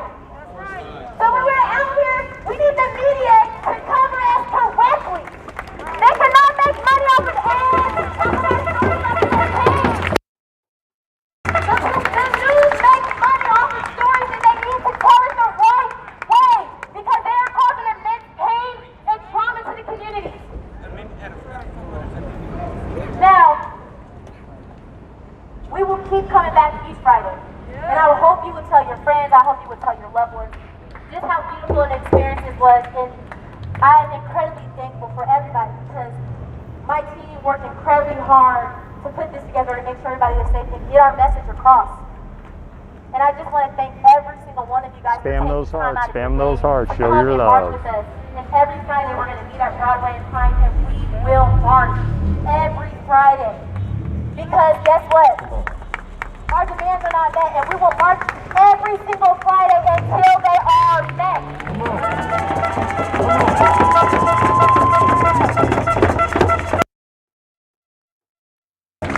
So I want everybody to get their phones out right now, please. Everybody take their phones out right now. Right now. Right now. I hope it's charged. First, what I want you to do is type in Black Indigenous Coalition. Type that into your Instagram right now. Black Indigenous Coalition. It's all one word, Black Indigenous Coalition. It'll pop up. And when you're done with that, raise your hand, please. Hold your hand up so we know that everybody is done doing that particular thing.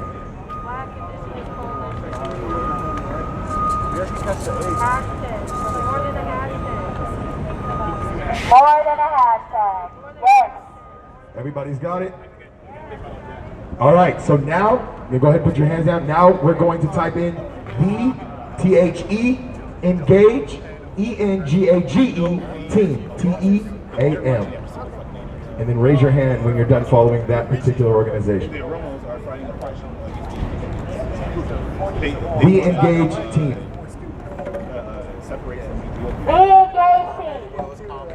Keep your hands up so that we know everybody has taken care of that, following that organization. Please follow these organizations because they will tell you about any upcoming events and they will teach you information. I think I get a hall pass because I can't reach my phone right now. Awesome. I have one more fact, and then after that, I will finish what I am here for. I want to let you know that in the last 20 years, in Puyallup, Washington, not one cop has been killed on foot. In the last 20 years, in Seattle, Washington, I think 2 cops have been killed in the last 20 years. In the last 20 years, 2. But they, in the last 150 days, have taken 2 of ours, and that's facts. That's facts, guys. These cops are not dying in these streets like we are. Did you hear what I said? 20 years. 20 years. 2 cops. And in Puyallup, none. There's so many more facts, but I don't want to make you that mad. I would like you to do research as well. What is 4? But when you hear these facts, you got to hear me. They say we're the threat. They say that we're the ones who are the problem, guys. Do you understand that? But look at us right now. Look at us. We ain't caused no problems. We just want to be heard, right? Say we want to be heard. Want to be heard. Want to be heard. Want to be heard. Want to be heard. No justice, no peace. No justice, no peace. No justice, no peace. No justice, no peace. I love you guys. I love you so much. I love you so much. Again, Richard, why are you obsessed with black crime? Are you saying that there's no white children that were murdered in the United States today? Is that it? Tell you what, when you solve white-on-white crime, then you can come to me worried about black-on-black crime. Until then, clean up the white-on-white crime. It's that simple. I'm so appreciative. When you solve white drug addiction, which, by the way, where is drug addiction the strongest? It's in rural America. That's a fact. And I have the data. It's an absolute fact. Give me 5. Rural America leads in drug addiction. Show support for Not urban areas, rural America. Outside of So when you solve that problem, because rural America is mostly white, so when you solve that problem, get back to me. You said bring your friends. That's 1. You said bring your friends. That's 1. Because otherwise, like you complaining that, hey, your bed's not made. When your room is a total mess and your bed's not made and your dishes haven't been cleaned, you got laundry on the floor, and the dog took a shit like 2 weeks ago and you just been stepping over the shit, and like now it's just like this hardened dog turd on the floor. So clean up your own room first, then get back to me. Once you solve these problems, then you can worry about that, right?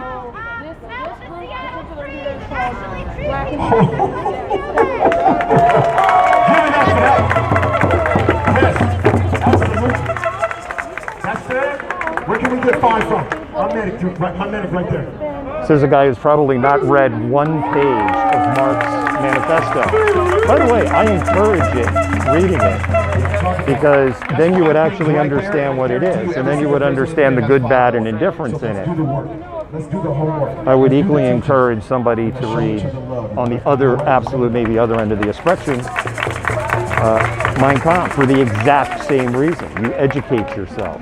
So that's the problem. People are terrified to educate themselves. So you just listen to Fox News, right? My favorite one is they're Marxist fascists. That cracks me up. That's like saying they're vinegar and baking soda, and if you mix them, they're not going to react. Everybody give it up. A Marxist is as far away from a fascist as you can get. It's literally as far away as you can get. So, and quite frankly, the repeated same comments over and over again are just so boring. You guys have to work on some new material, because we have our 5 demands, and we're just going to keep being out here until those demands are met. My name is Linda Soriano. I'm enrolled with the Great Lummi Nation. Most of you, I'm pretty positive, are not aware who is in the front lines with the drums. We have 3 people right here that haven't even finished up their day since this morning. They were in Eastern Washington supporting the exploited farm workers. We have people that are here connected with the protectors of the Salish Sea. A young lady that is here for the missing and murdered indigenous women and girls. Each one of us here have our very own focus.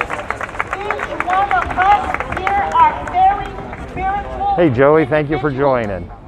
My husband Randy and I, maybe we have helped one of your own relatives or friends dying and sick in the hospitals, doing our jail visits, helping them when they're homeless.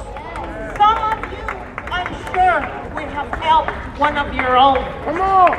Yeah. I am enrolled in Lummi Nation. My husband is from Harris, British Columbia. Greg, I would like you to call out who you are. Thank you. So, what are our good cards? Log in. Demonstrate good cards. Proud descendant of the Eastern Band of Cherokee. One of us among trustees tonight, he does not have a drum. His name is Sam. He's visiting from Alaska. But his way is not the same as some of our other tribes and nations. To hit the drums or to hit a rattle or to sing songs. His is very personal, it's very different. I would like this young man to identify himself. He's very special to this whole group. Hey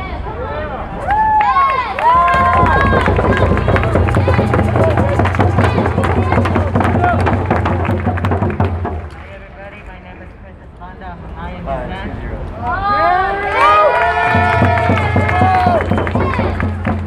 I am a DACA recipient, and we just came from Eastern Washington about 3 hours ago.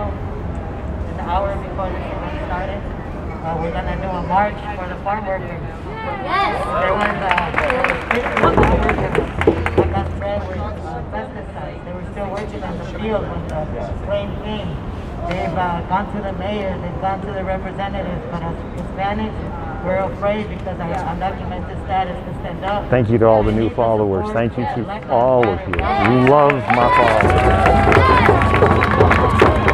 And I love those who are willing to have reasonable dialogue, even if we totally disagree. On August 8th, Saturday at Westlake Park, the same group of people that our First Nations group here was supporting this today in most of Washington. They're going to be here, downtown Seattle, Westlake Mall. It's in support of our farm workers.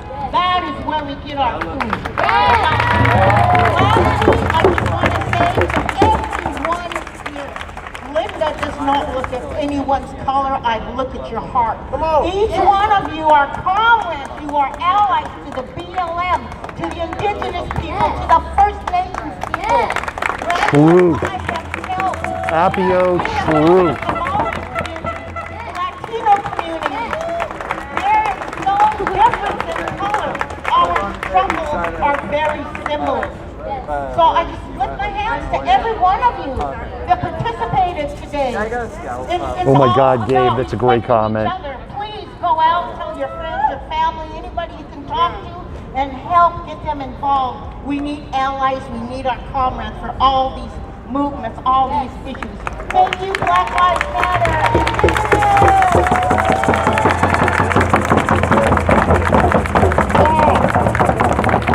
How exactly does somebody get Marxist training? I'm confused by that. Didn't Marx die like 150 years ago? All right. Guys, these comments. Go on YouTube. March, okay? And if anybody needs to get into cars, we have our carbon data here. Yes, I do my primary research on YouTube also. You're more than welcome to get into one of these cars. But other than that, we continue on. Can we do that? Yeah! Can we do that? Sorry, my thing went down. So this is the ending of our march, but we are going to march back up because everybody parked up there. Let's remember to stay together. If you do happen to go off, please make sure you have a buddy because there are a lot of people that we have made mad while being here. Anybody in the comments, can you let me know where the Black Femme March is? Where the Black Femme March, where they are located? Because I will probably walk to intercept. And before we head out, there is a prayer that has to be had, and then we're going to march. So if somebody could let me know where the Black Femme March is, and also what direction they're heading, because obviously they're moving while I'm moving. So knowing where they are now isn't going to help me. If I move, I need to kind of know what intercept course I need to walk on. You guys are amazing. And what a beautiful gift you've given us. Black Indigenous Coalition, Mexico, CF. Thank you. And we're Appio, here thank you so much. I hope I'm saying your name right. Thank you for your support and the great information. with our ancestors. We're here And I'm not judging anybody. with their voice. We're here with their strength. We're here with all of the things that our old people told us to do. We're here with that right now. And I want to thank our ancestors.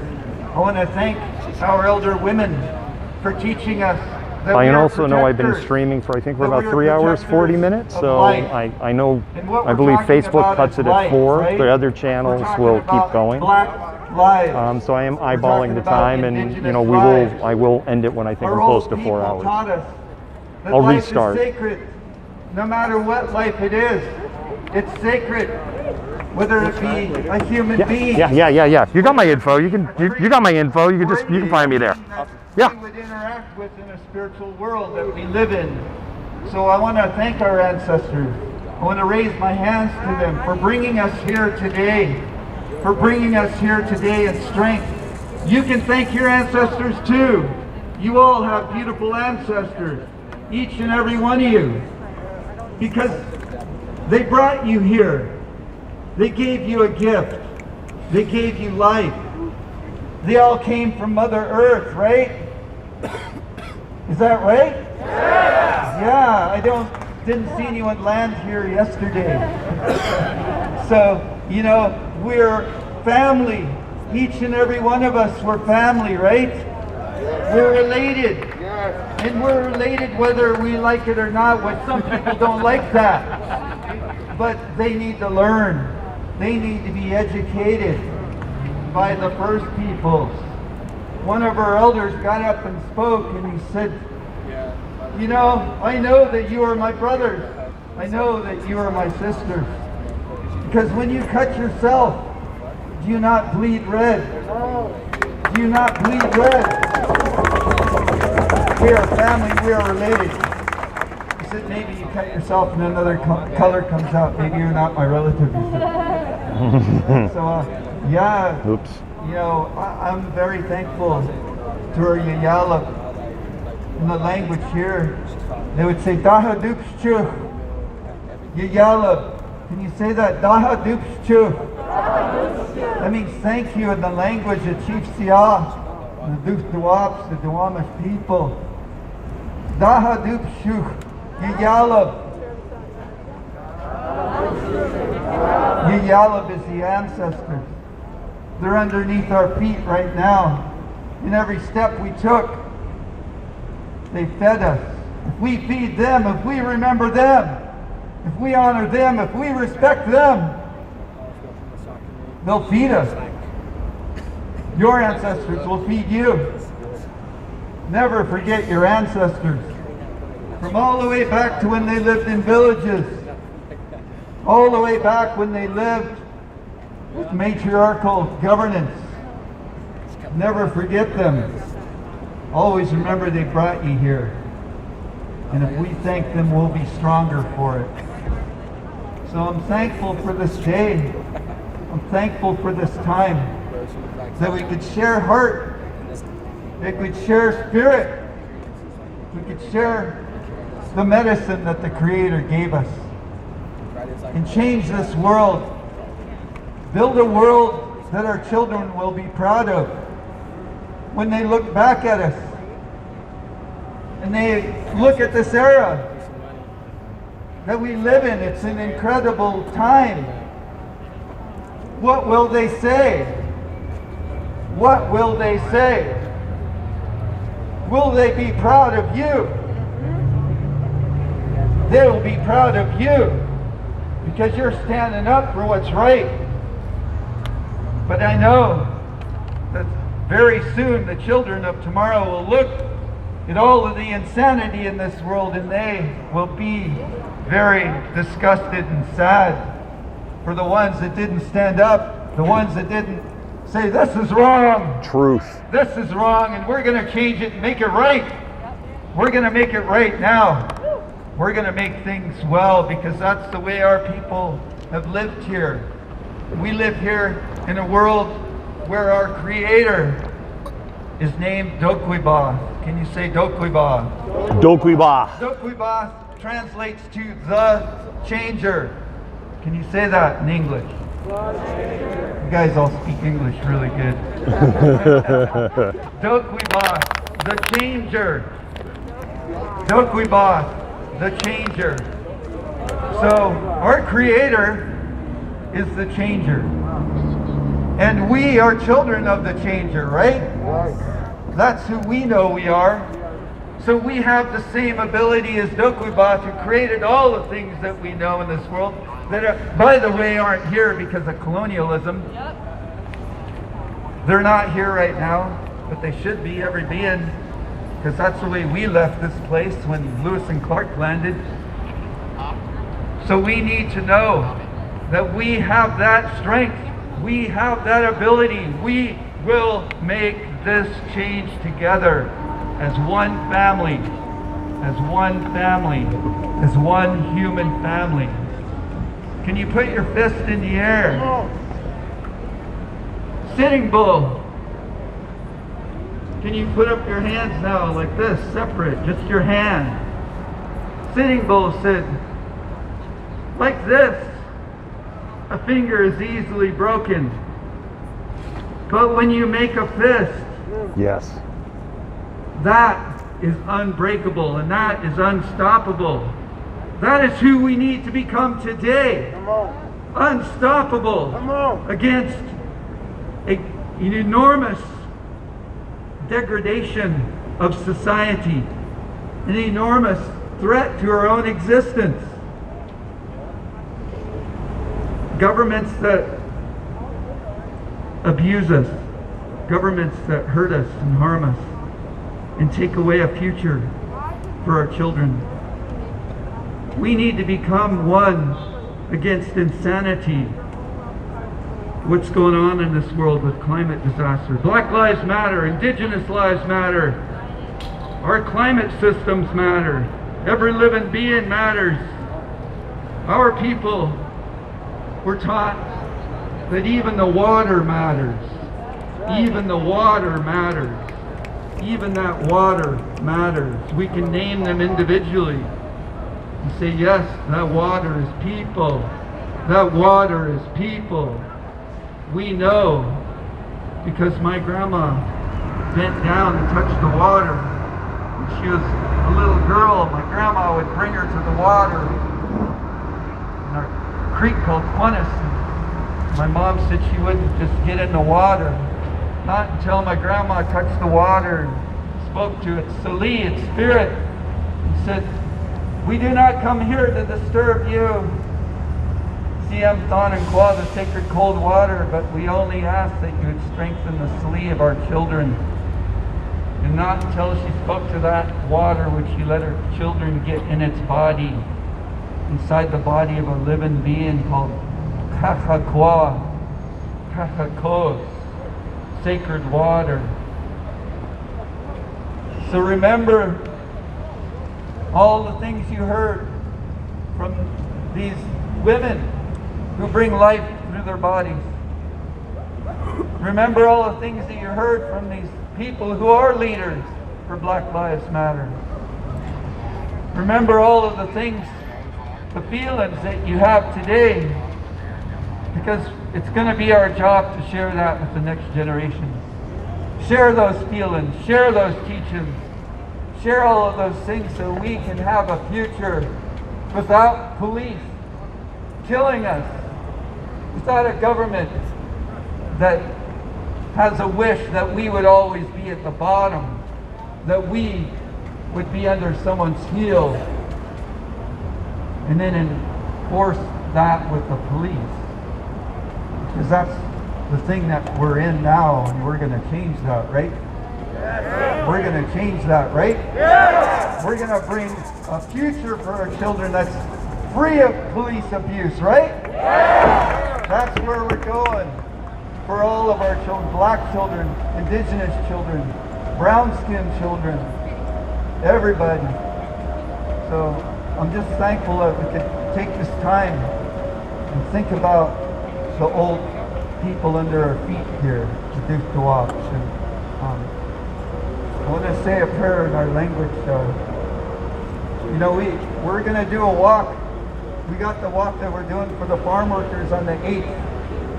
And we're really thankful that we were able to travel to Moses Lake and hear the stories of the people there who put food on our tables. We were really honored to hear their stories and stand with them. And so we're going to join together with them and do that walk in solidarity. We have another walk coming up, and it's for our Salish Sea. Any of you guys breathe air? Any of you guys drink water? Any of you guys eat any food from the Salish Sea? Well, that's what we've always done here, so things haven't changed all that much, hey? So we're going to do a walk for the Salish Sea on August 30th. We're going to start up there on the glaciers, and we're going to collect that water. We're going to go in ceremony on the mountain, and we're going to reenact the sacred promises that we made in a peacemaking game named Slahal, a game that ended all war in the time of the animal people. When the world had fallen to bone and ash, it burned. And we're going to reenact those times, and we're going to bring those sacred promises forward. And we're going to teach them to everybody as we walk from the glaciers on Rainier along the Nisqually River all the way to the Salish Sea. Wow. On August 30th. Wow. And there's other things that we're going to do that we will be sharing with you as we get to the end of that walk. But right now I can't share them with you. So we'll let you know. But we need your support. And Jay Inslee, you guys hear that he started a task force, right? For police brutality, right? Do you think that will solve everything? Do you think if we just left it to these governors these politicians, that they would solve it on their own, even with a little bit of input from a task force. I don't think so either. So I believe that we need bold and direct action to get these things that we heard so eloquently spoken today. And I'm so thankful that those voices are so strong and wise and beautiful. So I'm going to close with this prayer and hold our hands up to the Creator if you like. It's our way of giving thanks. When we raise our hands, that's gratitude. You can speak our language and you don't even have to say a word. Though we have complete languages here, we can express anything that we like in our language. But we also have sign language that's very, very ancient. So we hold our hands up to the Creator and we give thanks for this day. We give thanks for the air that we breathe and the water and the food and the community that we have here and the love that we share with each other and the spirit that we have shared on this day. So share in the language. Haiska, kakafels, omasi, siyam, sitsal siyam. Leitman from the state we have to Tiatanya. Ne action kakachiyakwan, sheti, the Black Lives Matter, either sheti, the Indigenous Lives Matter, or siyam. Ne action kakachiyakwan, Vasilisa, like Quilla, Ephla, Eva, Quilla Nikum, Ephla, Ocean, Haika, Quam Nasali, the Sleek Kathi, the Salt Sita, Ocean, Genoite Quench, Quilla Quench, Ephla, Mileitula, Ymoxane, Haika. Slachen the Seaflin, Eithla Ymoxane, Slachen the Qua, Eithla Ymoxane, Slachen the Cecilis, Eithla Ymoxane, Haishka, Amaki Hai. Haishkadai, Squatula Tia Enoch, Kakapels, Tsitsap Sian, Idokuga, Daha Dukshu, Dokuga, Daha Dukshu, Dokuga, Daha Dukshu, Dokuga.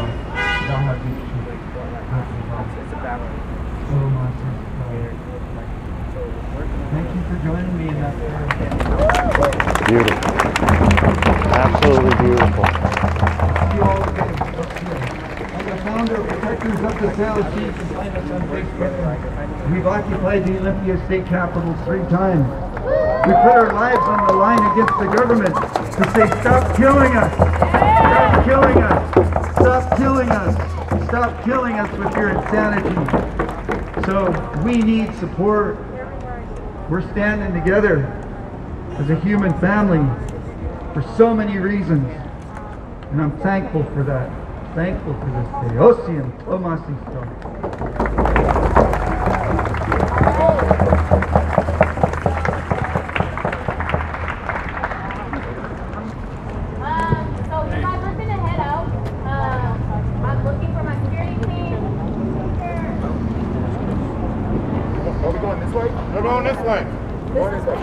Okay, we're gonna go straight here. We're gonna go straight through here.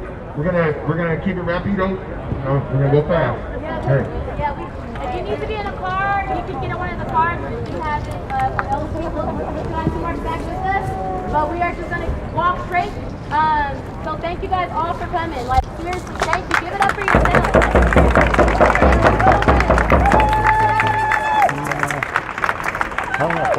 Nope, sorry.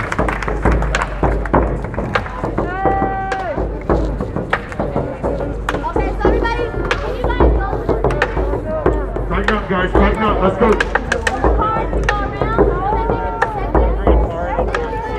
Yeah. So we're gonna march, we're gonna go back. I got one more chant that I want to. It's more of a celebratory chant. And we'll probably be singing it all the way back. Is that cool with y'all? Yeah. So it goes like this. I know you know the song. It goes, Celebrate Black Lives. Come on. I need everybody to clap. Celebrate Black Lives. Come on. Okay, so what I'm going to do is I'm going to shut the stream down, but I'm going to restart right away because I know that I'm coming close to 4 hours. So I'm going to go ahead and shut the stream